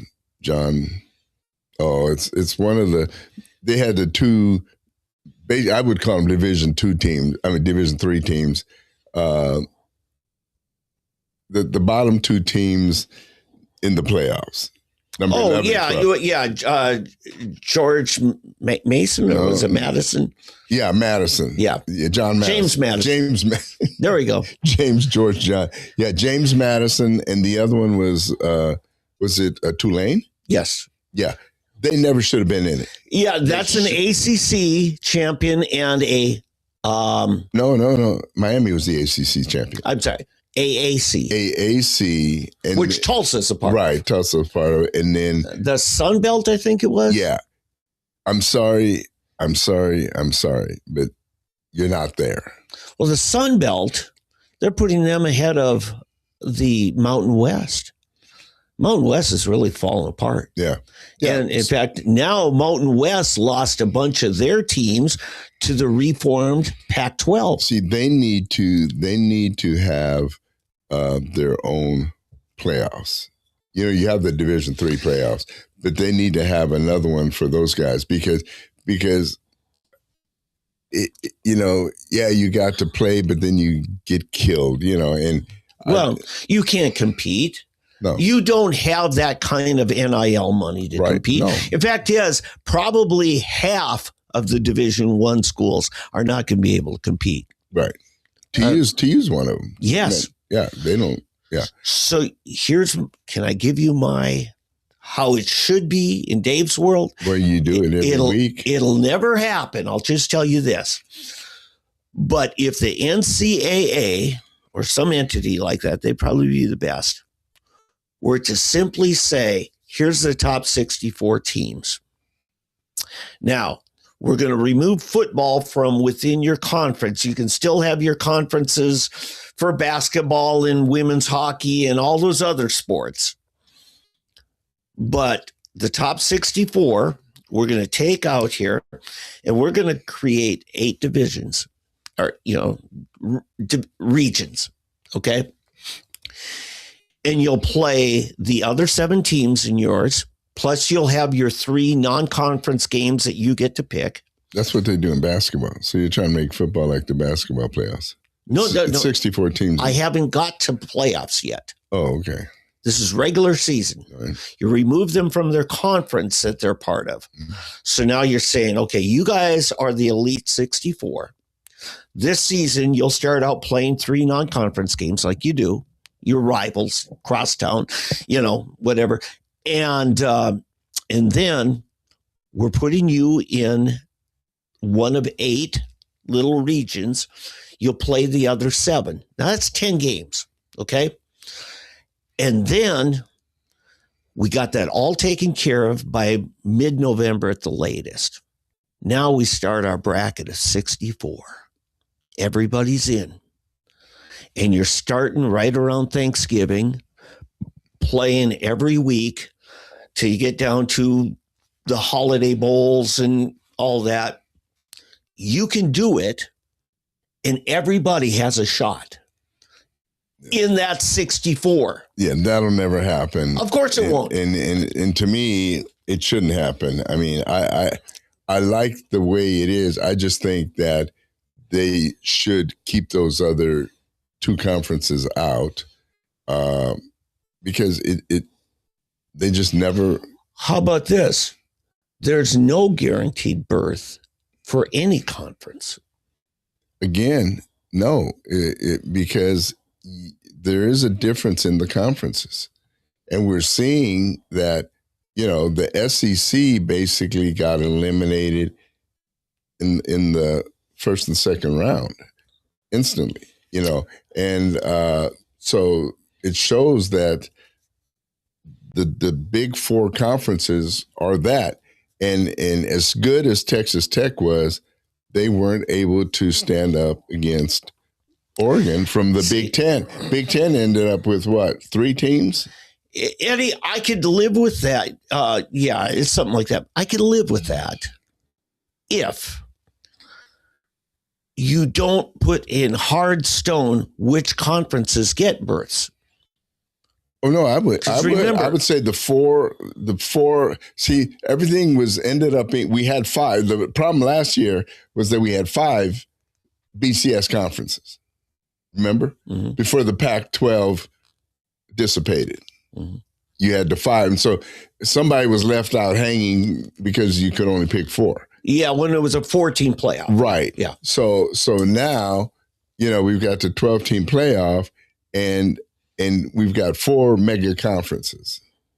And so, but to throw those, so essentially in the first round, it's a practice game for the big guys. Mm-hmm. And so, because, number 5 plays 12 and 6 plays 11, and, as you go down the line. And so to me, it just makes no sense, still makes no sense. They need to, maybe if you want to, with 4 conferences, take 3 teams out of each conference. Yeah, I'm just saying there are some schools that have defied all the odds, come out of nowhere. There was a time when Steve Young was quarterback at BYU, and they were the best. There was a time when... I don't know if they were the best because they didn't really play against your SEC. Well, if you're locked out of the big conferences, what can you do? Boise State has had great teams for years. Right. I'm not saying this year they're that, right. But... Yeah, but how many times... The only claim to fame they really had was the one where they beat OU. That's the only thing that Boise State has ever really done to make themselves. Well, that was a regular season non-conference or was it a bowl? I think it was a bowl. It was a bowl, right. But I just don't think that you say lock solid SEC, you will always get one. because there were other divisions. I mean, when SMU was just ran away with it all back in the 80s, what were they part of? Southwest Conference? Yeah, Southwest Conference. That doesn't exist today. No, I know. Right. But we now have the big four conferences. But I'm saying it's never static. It's always changing. Well, if that's the case, then I would be more inclined to kick a so-so team out of the big conference and bring it. See, probably the best model is the Premier League, Serie A in Italy. Britain is the soccer. Yeah. They have the Premier League in England. They have the Serie A, the Bundesliga. Mm-hmm. All of these countries have the top league in their country. And then you have the other ones. And every year, the bottom three in the conference get kicked out. Yep. Relegated. They kick them out and then take the top three from the bottom and bring them up. Yeah, but that'll never happen here. No, but see, that's the way you should do it. Right. I mean, Florida State wants to leave the ACC because they're getting screwed over, Yeah, but they're locked in. They'll have to pay, a 8-figure sum? Yeah, but look at their record. Now, but there were days Bobby Bowden was the best. That's when, 20 years ago? I'm just telling you. I know, but it's always changing. Well, yeah, so that's what I'm saying. If it's always changing, then in 5 years, if Florida State is up to it again, then they play themselves into. But the current way it is with these conferences as separate corporations outside of the NCAA, mm-hmm. That's why you won't get it. And I just think if you take this elite NIL and you separate it out of the conference system, which works for every other sport, but it's not working for this. I mean, I don't know how it works for all the other conferences. I mean, all the other sports. Basketball's working fine. Well, yeah, but see, basketball is different from football. 64 teams. But wrestling, it works. I mean, all kinds of sports, it works. But they're all smaller bodies. Like basketball, the squads, I think, are 18 to 21 players, okay? Yeah. Soccer, they're smaller. When you've got 70 players, mm-hmm. and just the scope of football is so much larger mm-hmm. than these other sports. Yeah. You can't really do it. Yeah. Basketball plays so many more games too. Yeah. What's a 30 game season they generally play in the NCAA? Roughly. Yeah. No, that's regular season. Actually through their division. Well, yeah, I meant regular season. Yeah. And then the playoffs still. Yeah. Can you imagine football? I mean, we've already expanded college football. That's 12 games plus then the playoffs too. Yeah, I'm just saying it's not working. Even like I heard one reporter say a coach told him, we're going to have a good team this year. I mean, it's going to be good. But you know what? It'll be for 1 year because all the talent I got, I can't play them all. And they'll enter the transfer portal. Right. Mm-hmm. And it is, completely free agency. Well, see, I kind of like that, though, because it ensures that you don't have Michigan for 10 years and Ohio State for 10 years and Alabama for 10 years. And it used to be USC. Remember, USC, UCLA, you had these teams on the West Coast, the North. And for a long time, the SEC really were the bottom dwellers. I don't know if you remember in the early 2000s, late 90s, Georgia and Alabama were not the Georgia and Alabama that we know today. Well, after Bear Bryant left, those were some down years. Right. And really, that's when Florida State was dominant in that division. Right, Miami. Well, they're ACC. No, I know. I'm just saying, just across the board, those, it was Miami. And then Michigan, Ohio State, UCLA, USC. Mm-hmm. Yeah. Right. OU was even in the mix at that time. Nebraska, all of those schools, Yeah, the 80s OU was good. 90s OU sucked.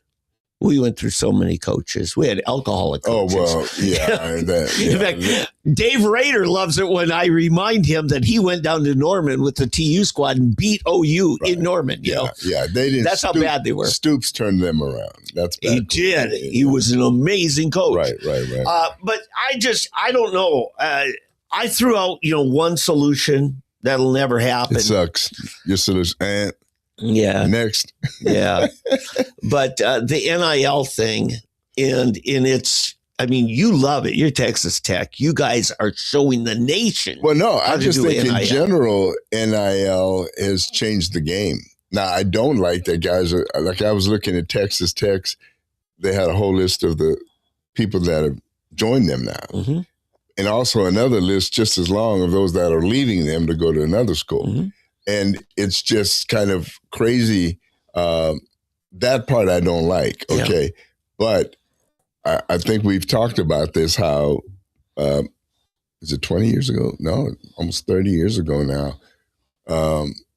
I predicted that this was coming over the Tim Gill situation at ORU and Bill Self. Yep. That they had brought it upon themselves because the coaches were free to leave and go and do whatever they wanted to, and the players were not allowed. They were, like I said, the last slave class in America, the college athlete. And I knew it was unsustainable, that eventually the legal minds and other people that wanted the money out of it were going to be able to get that change. And it's changed now, and here we are. So I'm not totally against it because I think it does help schools.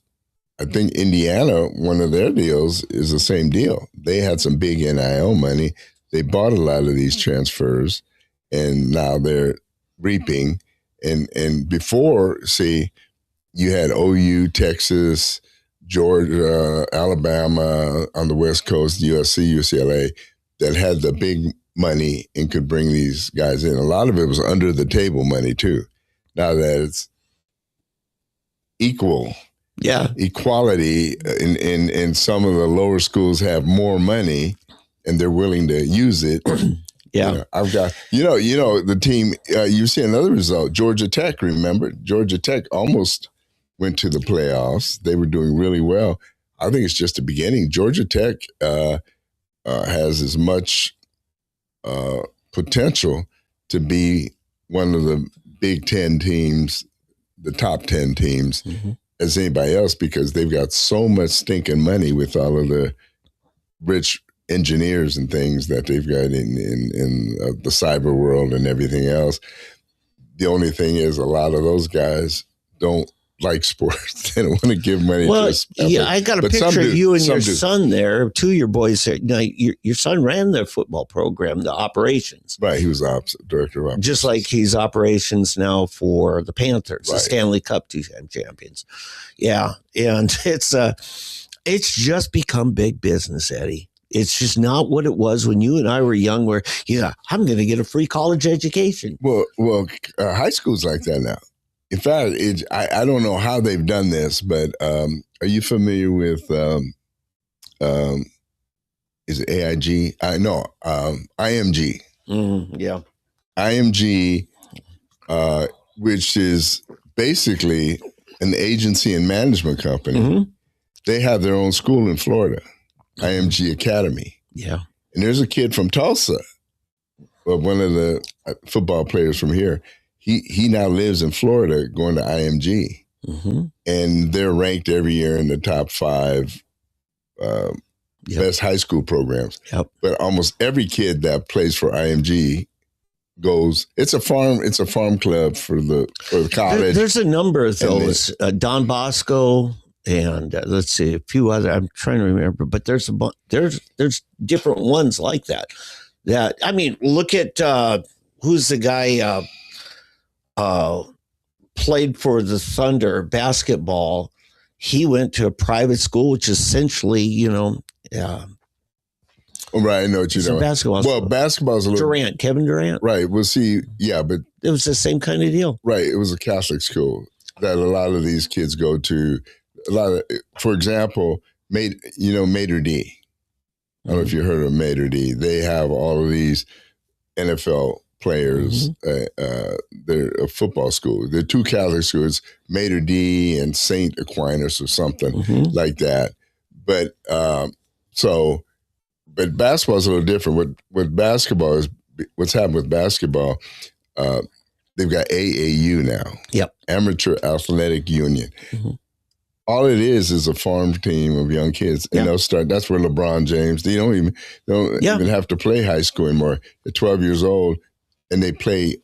They're traveling. They're traveling all over the country to play amateur basketball. But they have all their equipment paid for, all their travel, all their everything, and then they may go to college 1 year, and boom, and they're gone. Some don't even go to college. No, and I've talked to some of these guys, like my daughter, we homeschooled, and I taught at a kind of a co-op class deal called Cornerstone. And one of the guys there is Alonzo Trier. And since he was 5 years old, he'd be on local news, lived up in Seattle.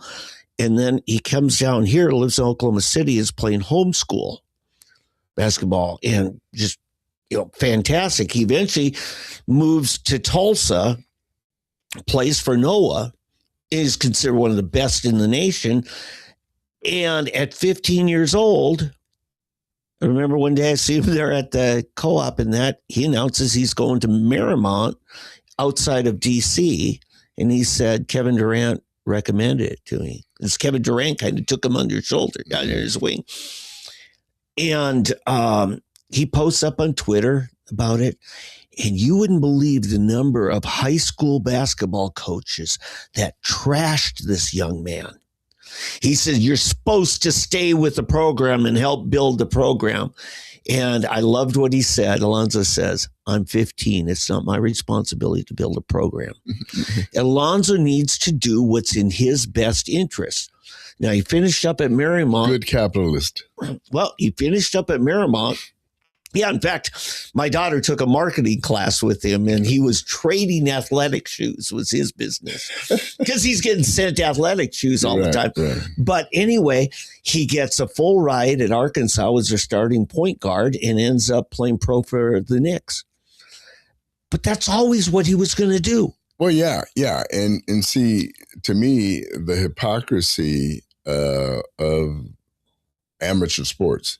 See, in Europe, South and Central America, Asia, they don't have this thing where you go through the process of high school, college. So, like, for example, my oldest son, Eli, he played for this FC Augsburg, football club Augsburg, right? That was our town. Back then, they weren't yet in the Bundesliga, which is the top league of soccer in Germany. But there you start, they have, A through F. And the F Jugend or the F Youth is the lowest. It's like 5 and 6 year olds. And then, 7 and 8, 9 and 10, 11 and 12, and up. And those kids are the ones that are being trained and prepared to go into Bundesliga. And so now you can have, you'll have kids who are 16 years old playing professional ball. They just drop out of school. They don't even need school anymore because they've got a multi-million-dollar contract to play soccer, right? They're all driving Mercedes and stuff like that. It's craziest thing. So our idea of amateur athletics, I think the world, we have caught up, we're catching up to the world. The world's been doing this forever. Yeah, and there's some sports where we, like, almost every Division I tennis team in college sports here, their whole roster came from Europe. Right. And see, the other thing, the hypocrisy that we had of paying these coaches multi-million dollars, a 12. I think the latest one, the guy that took over Alabama, I think it was $14 million a year, and then you got kids that were supposed to go to school for nothing. They risk their life and limb out there on the field every day. And they're supposed to be amateurs. Come on, there's the equality is just not. So there. you got the coaches that are making their 7-figure sums, 8-figure actually, a year. And then the universities who are so stinking greedy, they'll take gambling money called TV deals. I mean, let's face it, folks, there wouldn't be those big TV deals for these conferences if they didn't have the DraftKings ads that they're running and all the other, that's where the money's coming from. But don't you dare gamble, kids, or we're kicking you off the campus. Yeah. This is the insanity. So I love the fact that the kids are getting their cut. I still don't think it's sustainable across the current division system. That's why I mentioned the Elite 64. Let's separate them out, and treat them differently than the TUs. Well, yeah, and that's why I'm saying, but see, I don't think you have to go to this Elite 64 if you'll just stick with the 4 major conferences and set up another division, like you have a Division 1, Division 2, how they do in Europe. Like, you have the Division 1 soccer, Division 2, and the Division 2 can work its way up into Division 1. But that's the only way because to have these other games, it just doesn't make sense. Okay. It's a practice game for the other. So Eddie, back when you and I were kids, the NCAA didn't decide who was the national championship. Right. The sports journalists did. And there were only a few bowls. Like the Big Ten said, our best will take on the Pac-12's best at the Rose Bowl. That's the granddaddy. And you had about 4 or 5 of those elite bowls, And they were conference-based back then. And they were locked in. I mean, the Big 8 actually at the time was locked into the Orange Bowl. Right. And I think they usually played like the ACC or something like that. And, you had the Sugar Bowl. And then the Fiesta Bowl came along. They came along and they did the unthinkable. They were just getting started. They said, we'll pay $1 million for the number 1 team and the number 2 team if you'll skip your other assigned bowl and come play here. See, it was money because they realized the Rose Bowl was making a ton of money. Yeah. And so sure enough, Fiesta Bowl caught on.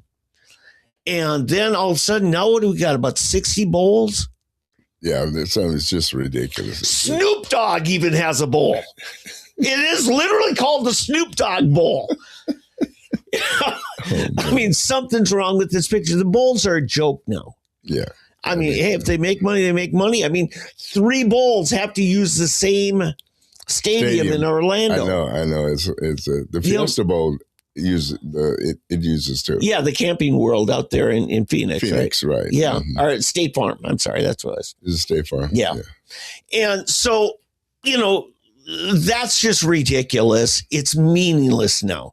Winning a bowl game, to me, is meaningless. Oh, it is. That's why you can't blame some of these players, the ones that are supposed to be high draft picks, skipping out because they're risking injury. You got teams that are 6-8, a losing record, and they're getting to go to bowl games. Yeah, because 6 games is the cutoff. Right, but if you take 15 games to win 6, you're still a loser. Well, 7 and 13 and 7. Oh no, 6 and 7 is a loser, right? Yeah, it is. Yeah. But so I just think it's ridiculous. And I don't know where it's going. I don't either. We're gonna watch it. I remember, gosh, this was 20 years ago. It was the last time OU was playing for a championship. Maybe it was against Alabama. And I'm home for Christmas, and I pick up the Star Tribune.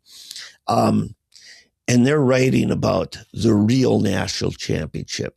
St. John's University in Collegeville, Minnesota is Division III. There's no scholarships for athletics. Now, that's a real championship. These others is all professional sports. And they're talking like this is real college championship. Like, okay, whatever. That's hilarious. Hey, whatever it takes for a Minnesotan to feel good about themselves. Hey, listen, international, we haven't really touched on. Yeah, we got to get to because things. we had so much of the state stuff and local stuff. Yeah, it's the shootings that have been going on. This is ICE. No, we did cover a little bit. I know of that a little bit, but I wanted to because we quit because we were So this is the left they drive me nuts because they're always looking for something like this. It kind of reminds me of how the Nazis took over Germany. They would take these incidents and use it against the existing government and get the people all worked up to get rid of that government. And that's how we ended up with Nazism in Germany, because the media would play this up, and they were being led by the Nazis, National Socialists. By the way, let me let you know, there is a minute difference between a communist and a Nazi, okay? The only difference is the name communism and socialism, because Nazi stands for National Socialists. It's just a short, National Sozialistische Partei, Sozialistische Partei, and they shorten it to Nazi. It's the same as the communist. It's a socialist mentality, and so for the Democrats or the left of America to have the gall to try to associate Nazi with the Republicans or the capitalists is just ridiculous, because they are the true Nazis. That they think that to bring a socialistic form of government and economy to America and just make it national, they're the Nazis. Yeah. It's crazy to think about. The Democrats, who want to always accuse everyone else of being a Nazi, they're the true Nazi, okay? Yeah. And so what you had in Europe, you had the communists and the Nazis, which were basically two of the same item, and they were fighting each other. Right. Who's going to rule Europe, because they're greedy. That's the whole thing about these nationalists. It doesn't stop. They want to take more and more and more and more. Nationalists? Well, National Socialists. Yeah. Okay. What I want to say in this is you have multiple forms of implementing socialism. Communism being pretty extreme. What you had with Italy and Germany, and your mother knows this more than anything, is it's what's called fascism, which is using the corporations that you prop up and totally control, but it allows them to buy in to this heavy-handed thing. And, as I've quoted a number of times, Mussolini said, fascism ought rightly be called corporatism, because it's a merger of the corporate and the state. Yeah, but see, I think if you really look at the communists, it's no different. No, I'm saying it's just variations of the same socialist product. Well, right, but what I'm saying is the communists, they realize they can't exist without the corporations. They just have to own the corporations. Right. And so that's why in both, and here's the deal, in both cases, okay, who really runs everything is the committee or the leaders of the party, okay, whatever it was, communists or socialists. You had carve-outs. Yeah. For example, Odessa. Yep. Odessa is in the Ukraine. Okay, yep. It's part of Ukraine. But what Odessa was known for is it was the vacation spot that all of these communist leaders would go to. It was their version of, let's say, Palm Springs or Las Vegas, where they would go and they would play and they'd have their mistresses and they'd have their parties and just enjoy life to get away in Odessa. Yeah. And Hitler had his in Berchtesgaden, it's right on the Austrian border in the Alps, German Alps. And So it's like I said, they're both the same. You have a carve out for the political. Right. I didn't learn about communism. You got the Crimea in Russia, which is essentially their wonderland for the party elite. Well, right, but that's why I said Odessa was. When it was the Soviet Union, when it started, that's where they said everybody was. The Russians all were in Odessa. Well, the Crimea was also that. Right, but Odessa was the place. Okay. Mm-hmm. And so Odessa was like their Palm Springs. It was the vacation where all the I don't doubt that. Political heads were. And so so they're both the same in that they're totalitarian governments. Right. The people are made to believe that they're getting equality when they're getting crap, and they're getting crapped on by the leaders.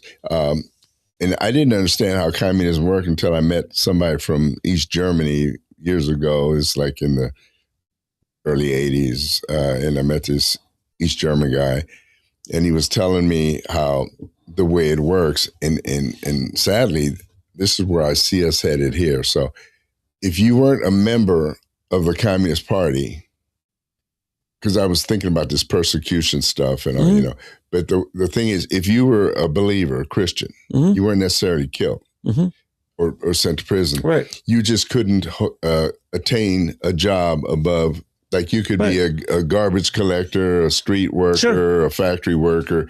You could do that. But only party members were able to have higher income jobs and higher positions. Sure. And it was the same, with the Nazis. Well, the party people. And that's how it is with the Democrats. Yeah, no, I personally know some. I talked at my son's house one night. They're throwing a birthday party for his wife and my daughter-in-law, and a young woman from the former Soviet Union. She was an attorney, and she now works at a church here in town. She became a Christian, evidently could not practice anymore. And you met her dad, right? And her dad was a professor at University of Moscow until Yeltsin took over. Then he became a cop. Go from professor at University of Moscow to a cop. And it's all that spoils of who's in power. Yeah. Because Yeltsin very demonstratively left the Communist Party. Right. And he was not going to give favoritism to that bunch. And he probably played that game just the other way. What do you call it? Affirmative action, which is just another form of, giving favoritism. So yeah, it happens all the time. Yeah. But see, this is where your AOCs, they're such hypocrites. It just drives me nuts because they go to all of these big parties. You remember somebody gave her that dress, that dress she had with the writing on it. Tax the rich. Yeah. And the dress itself costs like $50,000 to make and all. And by the way, she had to pay income tax on that as a gift. Yeah. She hated that. I know. Yeah, of course. They're hypocrites. They want to tax the rich, but then when it comes to them, oh no, not me. I'm beyond that, So that's the hypocrisy of communism, socialism, and democratic socialism, which is just socialism light. Okay. So Eddie, you are one of the most perfect examples for this difference. In the 90s, you were starting your insurance agency here, and Hillary Clinton wanted to nationalize healthcare. What would have happened to the insurance companies under Hillary's plan? Oh, they'd be terrible. They'd be gone. Yeah. Okay. What did Obama do different that actually he got it passed? Is he made those insurance companies part of his form, and he guaranteed them that they're going to always, be covered. And that's what fascism is. Obama is a fascist in the economic true sense of the word. And so there's things that we won't allow, quote, communism, but we're picking its twin sister, fascism, instead. Right, right. So it's it's just a form of socialism. There's a lot of it's all a form of socialism. There's a lot of people that think maybe it would cost less if we cut out all the big insurance company middlemen. Yeah, let me speak to that because I've been seeing these ads, and you know who's one of the main ones, drives me nuts, and I'm glad now I've never really gone for him. Dave Ramsey. Mm-hmm. Dave Ramsey's doing these commercials about the insurance companies and how the insurance, all your money goes to the insurance agent. Mm-hmm. And so what I did one day, and so he advertises that, you don't have to pay this because he says insurance. Do you know how much insurance, what a percentage the insurance agent actually gets? It depends on the kind of insurance. You know that. Well, yeah. I mean, we're talking auto, home. Auto and home. Okay. This is all okay. Okay. On an auto insurance policy, it's from 6 to 10%. Yeah, it's peanuts. 10's the It most. is. They're saying it's like 40%, 50% going to the agent. I would say, how can you're out there talking to people and you're just basically a liar. You're just lying. Eddie, what is he making a ton of money selling ads for in health insurance? MediShare. Right. Well, not just MediShare, but also now, this is what I'm talking about. He's getting people to call this number to go to agents, and they send me a thing where they want me to join so that David Ramsey, those calls come to me. I have to join this group, and then they will send the calls to me. And so this is ridiculous. That's called extortion, Eddie. Well, it's not extortion, but it's deception. It is, because he's trashing you as an insurance agent, but he's willing to send them to you if you give him a cut. Well, I guess you could. He's getting his cut. Yeah. I mean, it's just silly. And so what I did one day, I went on, the ad and said, call this number and you'll save all this money. So I went in, who I end up getting calls from? Allstate. Yeah. Progressive. Yeah. I give a fake name number, and I'm getting all these emails of quotes from not State Farm, but Allstate, Progressive, and some of the national. Yeah. And I'm going to just say, you haven't cut anything out. No. The only thing is now the money is going to these ads and to David Ramsey. They're getting their cut, Eddie. Yeah. That's just it. No, if somebody's taking ads, from an industry and then he claims to be trashing the industry, no, he's shaking them down for a cut. Well, I guess. Yeah. But it's great. Now, and so I did come across one guy who said, well, I'm getting this from a company I'd never heard of, and these coverages, and it was very cut rate, but I'm waiting to see how long it's, in other words, on renewal. See, I won't name the company, but they used to do that. It was an introductory rate, but you didn't know that. Yep. So the rate may be half of what you're paying somewhere else. But in the next 2 years, like a frog in boiling water, they get you to the point where you're actually 30% above the other rate you ever paid. I mean, it's a lot of people can relate to this. You're down there at Walmart and you see a guy who's paying for this little booth right in the aisle there where they're shopping, and he's selling DirecTV.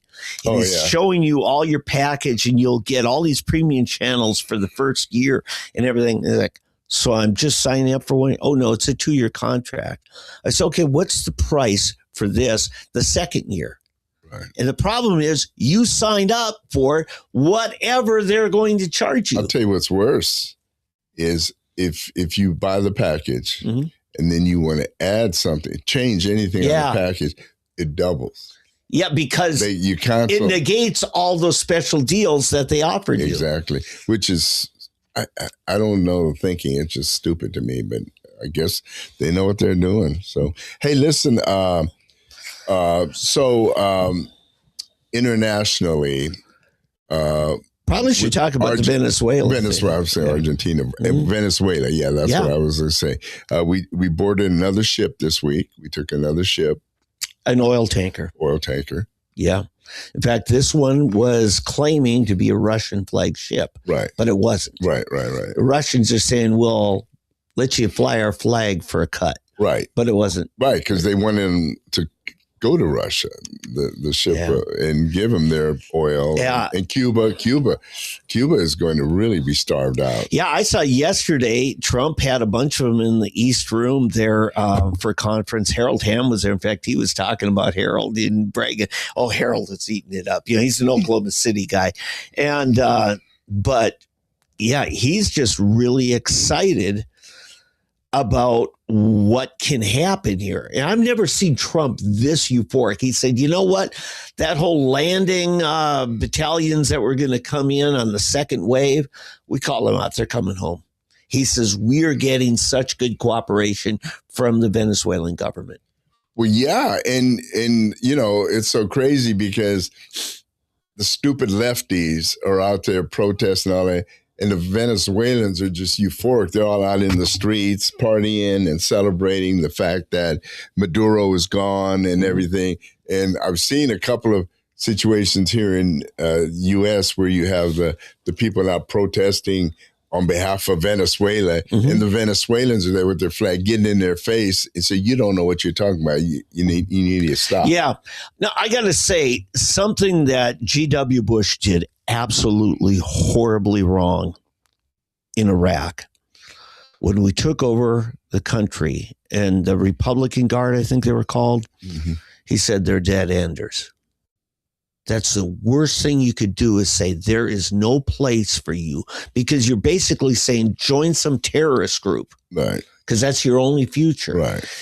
I think what Trump is doing here is telling the whole nation, say, hey, look, some of you are old enough to remember what it was like before Chavez took over. And I want all of you to have that. In fact, this first bunch of oil he took, commandeered it. He said, you know what? That's going to go to relief to the Venezuelan people. And we have essentially confiscated all of their oil. Essentially, yeah. But he says he's going to give it back to them. And he's going to open the spigots all the way. Right. Because evidently, I didn't know this, that is the largest oil reserve known to man. Yeah. Isn't that weird? Yeah. Yeah. And in the size of Venezuela, way bigger than Texas, it's significant. So, I think this is a great friend to have. And I want to commend Trump for knowing how to convince his enemies, you know what, we'd be better off as friends. And see, the left doesn't want you to see that. Yeah. They don't want remember you to see that. when he got together the first time with the North Korean dictator, he made sure all of us got to see that video he was showing to him. All of it. And evidently, I just found out here recently, after Kim, looked at that, he turns to Trump. He says, I can't. China won't let me. They so controlled him. Yeah, sure. And that's when Trump realized, he's as much China's a victim as he is the perpetrator. Right. Yeah. Right. And so, what is the old saying? There's none so blind as those who will not see. Yeah.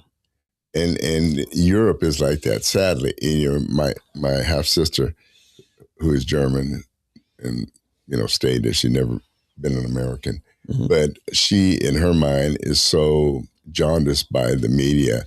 And the saddest thing is YWAMers, people that I worked with as missionaries.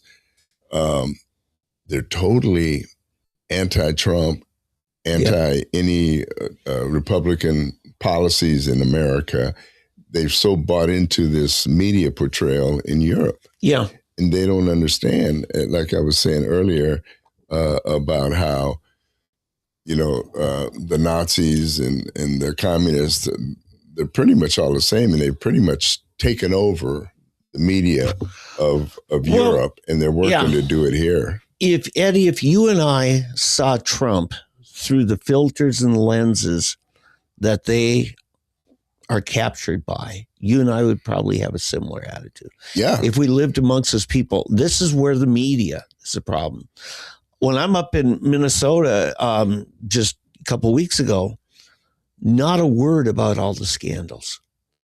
I mean, Minneapolis Star Tribune is worse than a rag. all of the local TV. It's horrible. Now you get outside the big beltway of the Twin Cities. Other than Duluth, they're pretty much worthless too when it comes to, liberty. But outside, the rural people, they get it. Yeah, but so the cities are now so large, populace-wise, that the rural people can't vote in good people. Is that how? Or are they cheating so badly? Yeah, the second one, Eddie. Because, and here's the thing, and Eddie, you grew up in Philadelphia. The same thing is happening in Philadelphia. Same thing happened way back in 1960, Cook County, Chicago, yeah. Right? This is what we need to do, folks. Rural county election boards, hold off on reporting your returns until the big city's done, because they always wait. If you look at it, the last to report returns are the big cities, because they need to know how many ballots they got to cook and come up with. I'm totally convinced of it. Yeah. Not everywhere, but I'm very convinced in Philadelphia, very convinced in Atlanta. And I do believe it was true in Minneapolis, the Twin Cities. And, it's one of the worst things. That's why this, write-in vote and day of voting, all of this is just... It's worse than Minnesota. By law, you can register to vote at the ballot box. Right, yeah. Mm-hmm. Mm-hmm. Yeah. So... my mom always said, since as a kid, she was an election poll worker. She says, if they come down here with a utility bill that has their name and address on it, we will count their vote. Yeah, you don't have to pull out an ID. It's not even a provisional You don't vote. Need an ID or anything.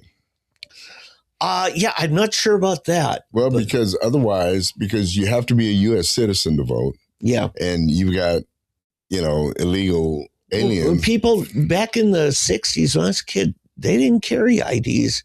Not everybody drove back then. Right. But yeah. And see, it's funny because that's one of the arguments that poor black people can't get an ID to vote. It's too hard for them to get an ID to vote. And so somebody went out in the street in Harlem in some black area and said, do you have an ID? Do you have a driver's license? Do you have a social security card? Do you have a this, that? Yeah.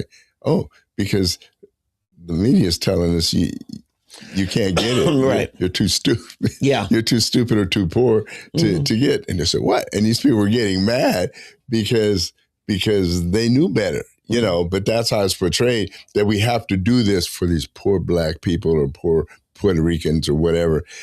Well, they've got an ID enough to get a welfare check, to go buy liquor. Oh, yeah. All these things where you got to show an ID. They can do that, but oh no, you can't do it to vote. Right. So it's such a scam, the whole thing. But listen now, you have anything else, because we need to wrap up. We've been going pretty long here. So we just had a video released last night that just decimates Mayor Fry's argument about this poor poet woman.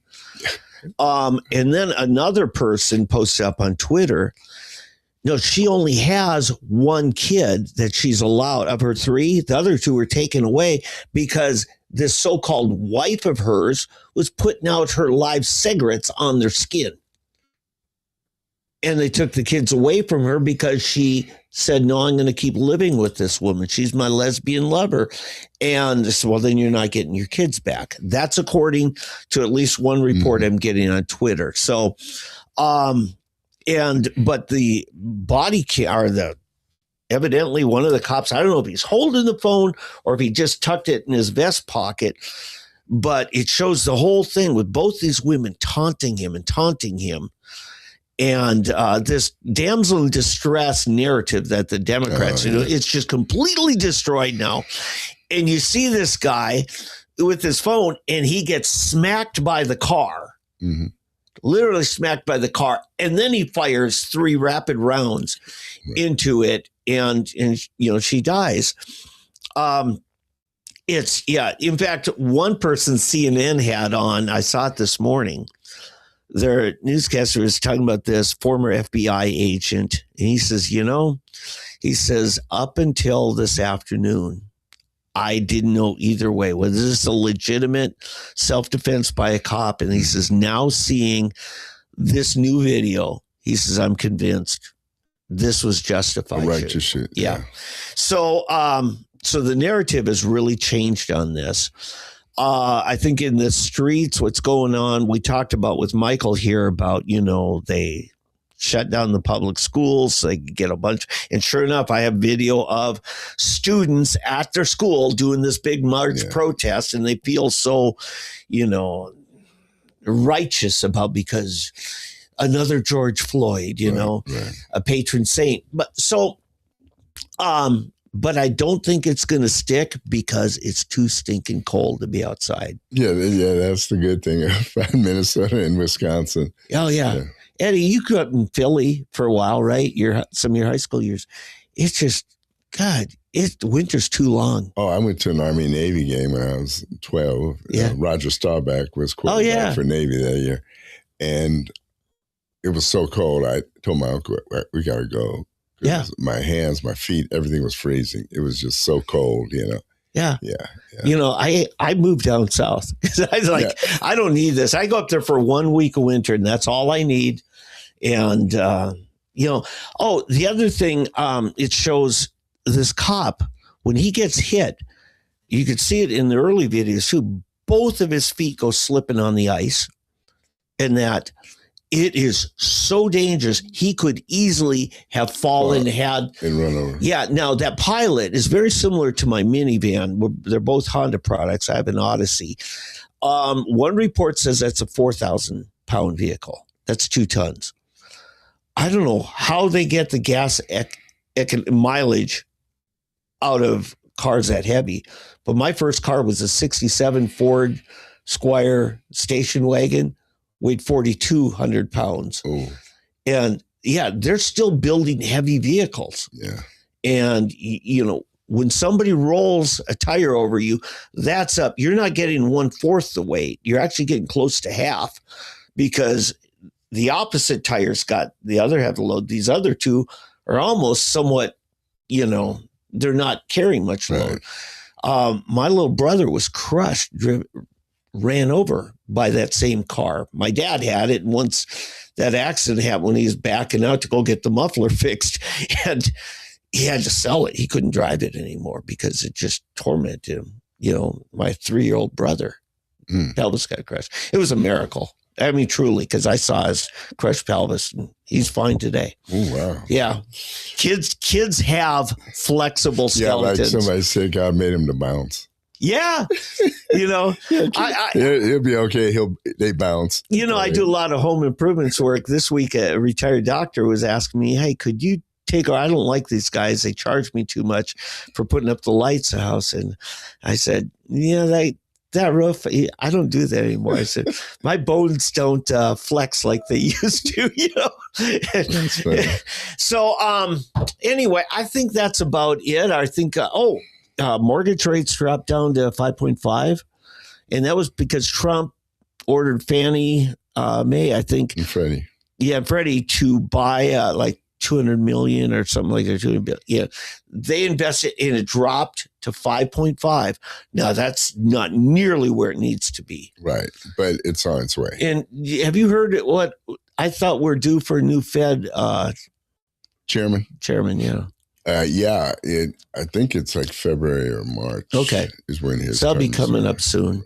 They have dropped here at December. They dropped it a little bit. But these drop a lot more because I think interest rates in England are in the 2.5 to 3. Okay, right. And see, that's kind of a catch-22 because as the interest rates drop, you got the other side of it, people doing savings and investments. Mm-hmm. Okay. So where you were able to get a fixed 7% return, that's dropping now down to 5 and 6.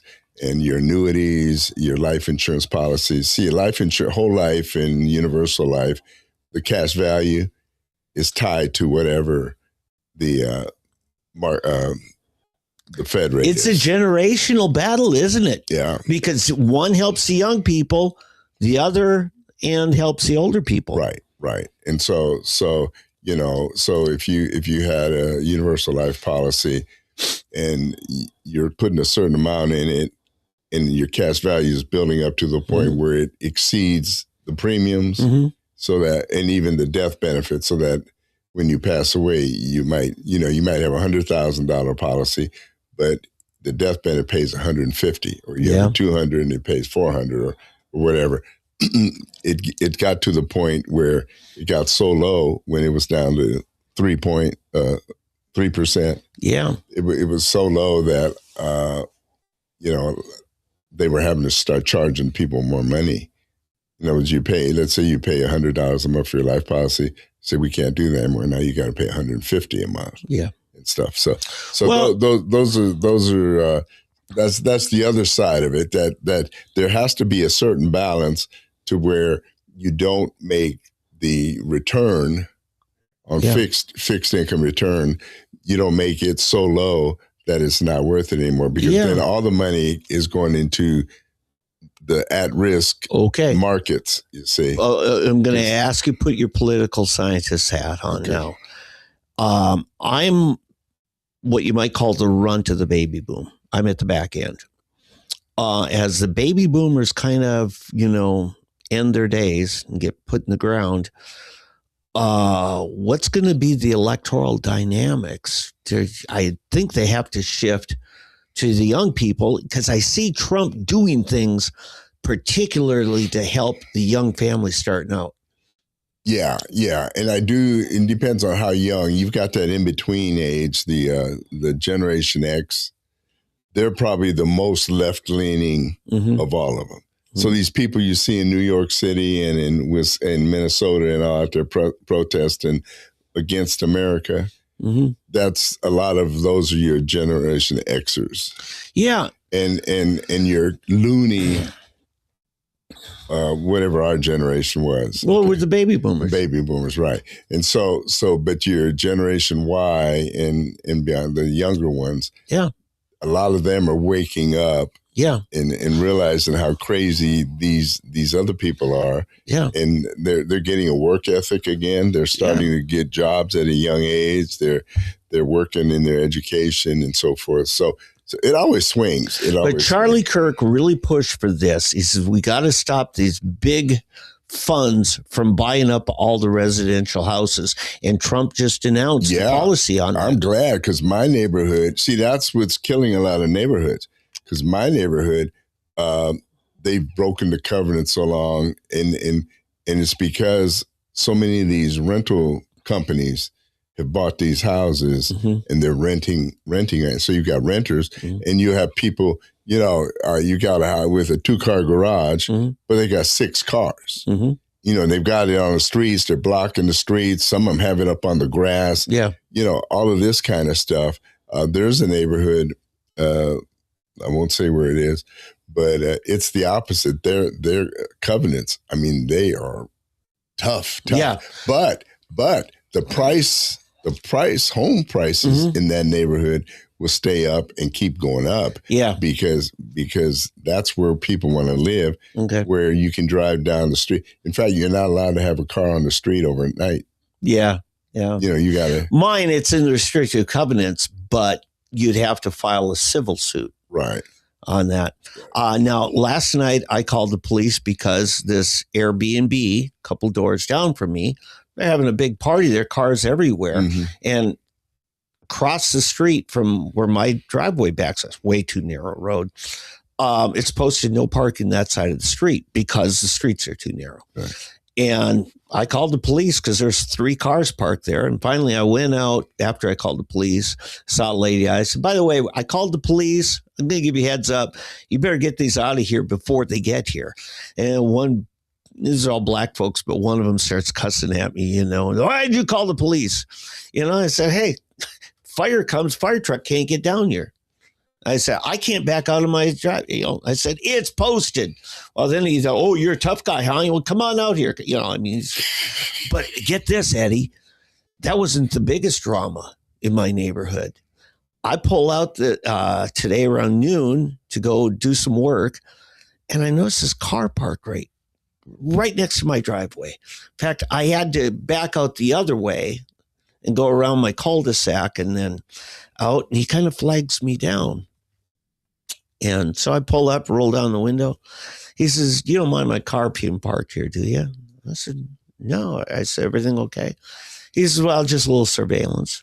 I said, "Oh." I said, "You law enforcement?" He said, "Yes, Secret Service." So now they're under Homeland Security now. Right. For a while, they're FBI. Historically, they were Treasury Department. But Homeland Security has several different law enforcement agencies, including ICE. So I'm trying to figure out what's going on. But he told me Secret Service. Now, I'm guessing he knows who I am. Because remember, I've driven in motorcades with Secret Service. I've been checked out so many times, so many ways, even back when I was a kid. So, he says, "Yeah, there's a couple houses we're keeping an eye on." That's all he would say. So I headed out, called my wife. I said, "Hey, by the way, keep that camera on your phone," because we have cameras all over outside. And sure enough, she watched, and we have it recorded. All of a sudden, he starts driving into the cul-de-sac, because at the far end of the cul-de-sac, and he has 3 gray pickup trucks, all identical, behind him. And they all swarm in, and they get out back there, and evidently they took somebody away. Now, you remember this shooting in Minneapolis. Those were gray pickups. Mm-hmm. Those pickups actually have the box covered. It's a hard cover. So protesters can't jump in the box, you know, and who knows what they're storing in there. But this isn't just happening in Minneapolis. It's happening all over the country. And I think it could be that ICE is borrowing from Secret Service. That would make sense. Or this could be something not having anything to do with immigration. It could be somebody smack talking on the internet, poking the bear like somebody else I know. Anyway. Yeah, you know, it's something. It's like I said, though, the worst thing we can do to regarding the whole Islamic invasion, I'll call it, is to sell your house. You know, and especially, and the best thing to do is, if you sell it, use a private realtor. I mean, someone that you know, somebody that, and have stipulations that, you know, you will not sell it to anyone without certain criteria. No, you can't discriminate because somebody. Yeah, I was going to say 50 years ago, they used to have covenants that no black folk. Right. Yeah. No, it's not that. But the screening, you can usually tell, you know, in other words, how large is your family? How many people do you have, how many cars, et cetera. And there's usually ways you can tell. Yeah. And because once you say sell 10, you know, it's like, for example, we have this place around the corner from my house, and a Muslim family moved in. They had cars everywhere, and then another house became vacant about a block away, and so the people from there, part of them, they chipped in and bought the other one, and so now they own 2 houses there. And then, you know, another one comes right, then another one. And that's how they do it. And it was the same with Hispanics, but it's a little different because I remember I had these clients, and it was 2 brothers and their wives and their kids. And so what they did, they bought this house together, and they bought it in 5 years. I mean, these people work hard. They save their money. They pay cash. Each one bought a new pickup. They used the pickup in their business, construction work. And then so they paid off the one house in 5 years, and then bought another one. And again, the one who stayed in that house, one went into the new one, but they both still paid for the new one. Mm-hmm. And then what they did, they brought the mother and the parents. They brought the parents in to live with the one family. And then once, because it was paid off, once they got the other one paid off, it was just like cell division. Yep. They would keep bringing people in from Mexico or El Salvador or Guatemala, and they would keep doing this. It was like cell division. They buy a house. When it's paid off, boom, they buy another one and bring in more people and keep. And next thing you know, you've kind of repopulated an area. But it's different with the Muslim community. It's a little different than with the Hispanic and the way they do it. But what I have it's a similar thing. What I have a problem with also is the big money funds. They just buy out these houses and then just leave them sit because they're waiting for the market for them to turn around, and nobody is using it for housing. And we have a serious housing shortage, serious. And a big part of that is by these big funds that really are not in any hurry to rent it out, even as rental property. Right, because they're waiting for what they're purposely doing to make an unavailability of rental properties, and then it makes all the property prices and go I up. was told, I have a longtime client of mine who's become a dear friend, and he was vice president of a bank. And he told me about that mortgage crash 3 years before it happened. You know, he says, look, when you've got a 10% hike in home ownership above the traditional number, those are 10% of your mortgage owners can't afford that mortgage. The Maxine Waters mortgages. Yeah. And he says it will crash the mortgage lending. Yeah. And it did. But he said, right as COVID was starting to wane, he said, watch out, inflation's going to hit. And he says, it was tough enough when Trump did his stimulus, but then Biden did 2 more rounds of stimulus on top of that. And everything you got from those stimulus checks that Biden wants to say came from him personally, you lost it multiple times over in inflation. Inflation is that nasty tax that we all pay. Yeah. When our dollar's worth less. It's an argument I used to have with Pat, or I used to bring it up there when people started wanting a $15 minimum wage. Yeah. And it's unsustainable. Yeah. Because if you bring the bottom up to 15, what about the guy that was making 15? Yeah. The middle management 15, they've got to go up to 25. Well, in collective bargaining, all the unions, all of their contracts are tied to that minimum wage. So when it goes up, they go up a certain percent above that. Right. So they're going to get there. Right. And so what I'm saying, and of course, with the greed out there, the store owner sees, oh, you've got, $10 more, $8 to $10 more to pay. So I'm going to raise, you got a certain percentage.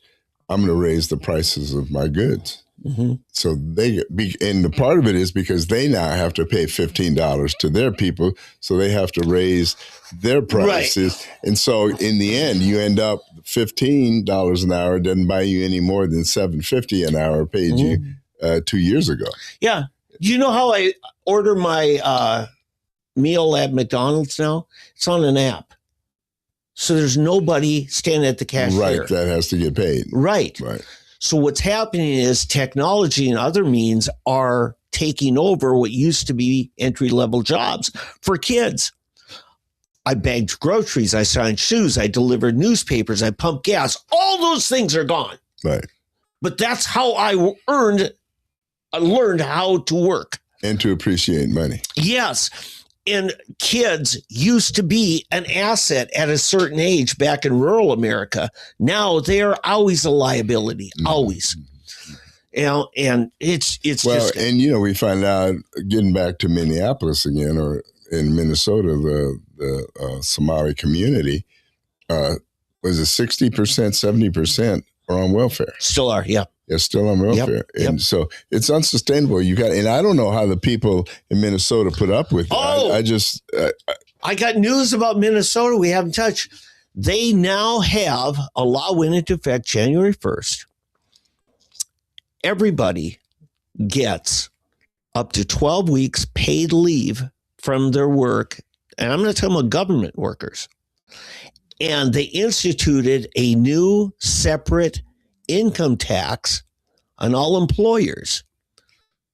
And, you know, there's certain criteria listed by which you get granted leave, you know, health, medical. But I'm telling you, you know, just as the same way they run the scams about who gets a medical marijuana card, there's going to be the same kind of scam about who gets leave. And Eddie, the employers by law cannot fire that person. They have to guarantee their job back, and they get paid by the state, that those employees, while they're gone, somewhere between 70 to 90% of their regular wage. So what do you think that's going to do to the companies? You're going to see a lot more people like you and me, Eddie, self-employed. Well, or the bigger corporations fleeing the state. Oh, yeah. You got to get out of there. Yeah. In fact, speaking of getting out, California is doing a crazy thing, a new wealth tax. Yeah. It's not an income tax because it has nothing to do with your income. They have to look at your net worth. Right. And according to legislation, 5% one-time tax on your wealth. Well, how do you decide wealth when a person has stock in this and different? Because it's all, most of their money's not tied up in cash under the mattress. Right. It's tied up in investments and stuff. And it's going to be the biggest scam. But California they can't help themselves, Eddie. And we'll see. As it's like I said, use their own word. Unsustainabilities. It is. All right, people. I think we've exhausted and beaten this horse all we can. So I'm going to go with Stranger Things. All right. Kate Bush. By the way, they finally ended it. Yeah. Did you watch the last episode? Well, they finally got around to "I'm gay," and that had to make it in the cut. Yeah, in the final season. Yeah. Anyway. Hey, God bless everybody. Lord willing, we'll see you next week. Take care. Yeah.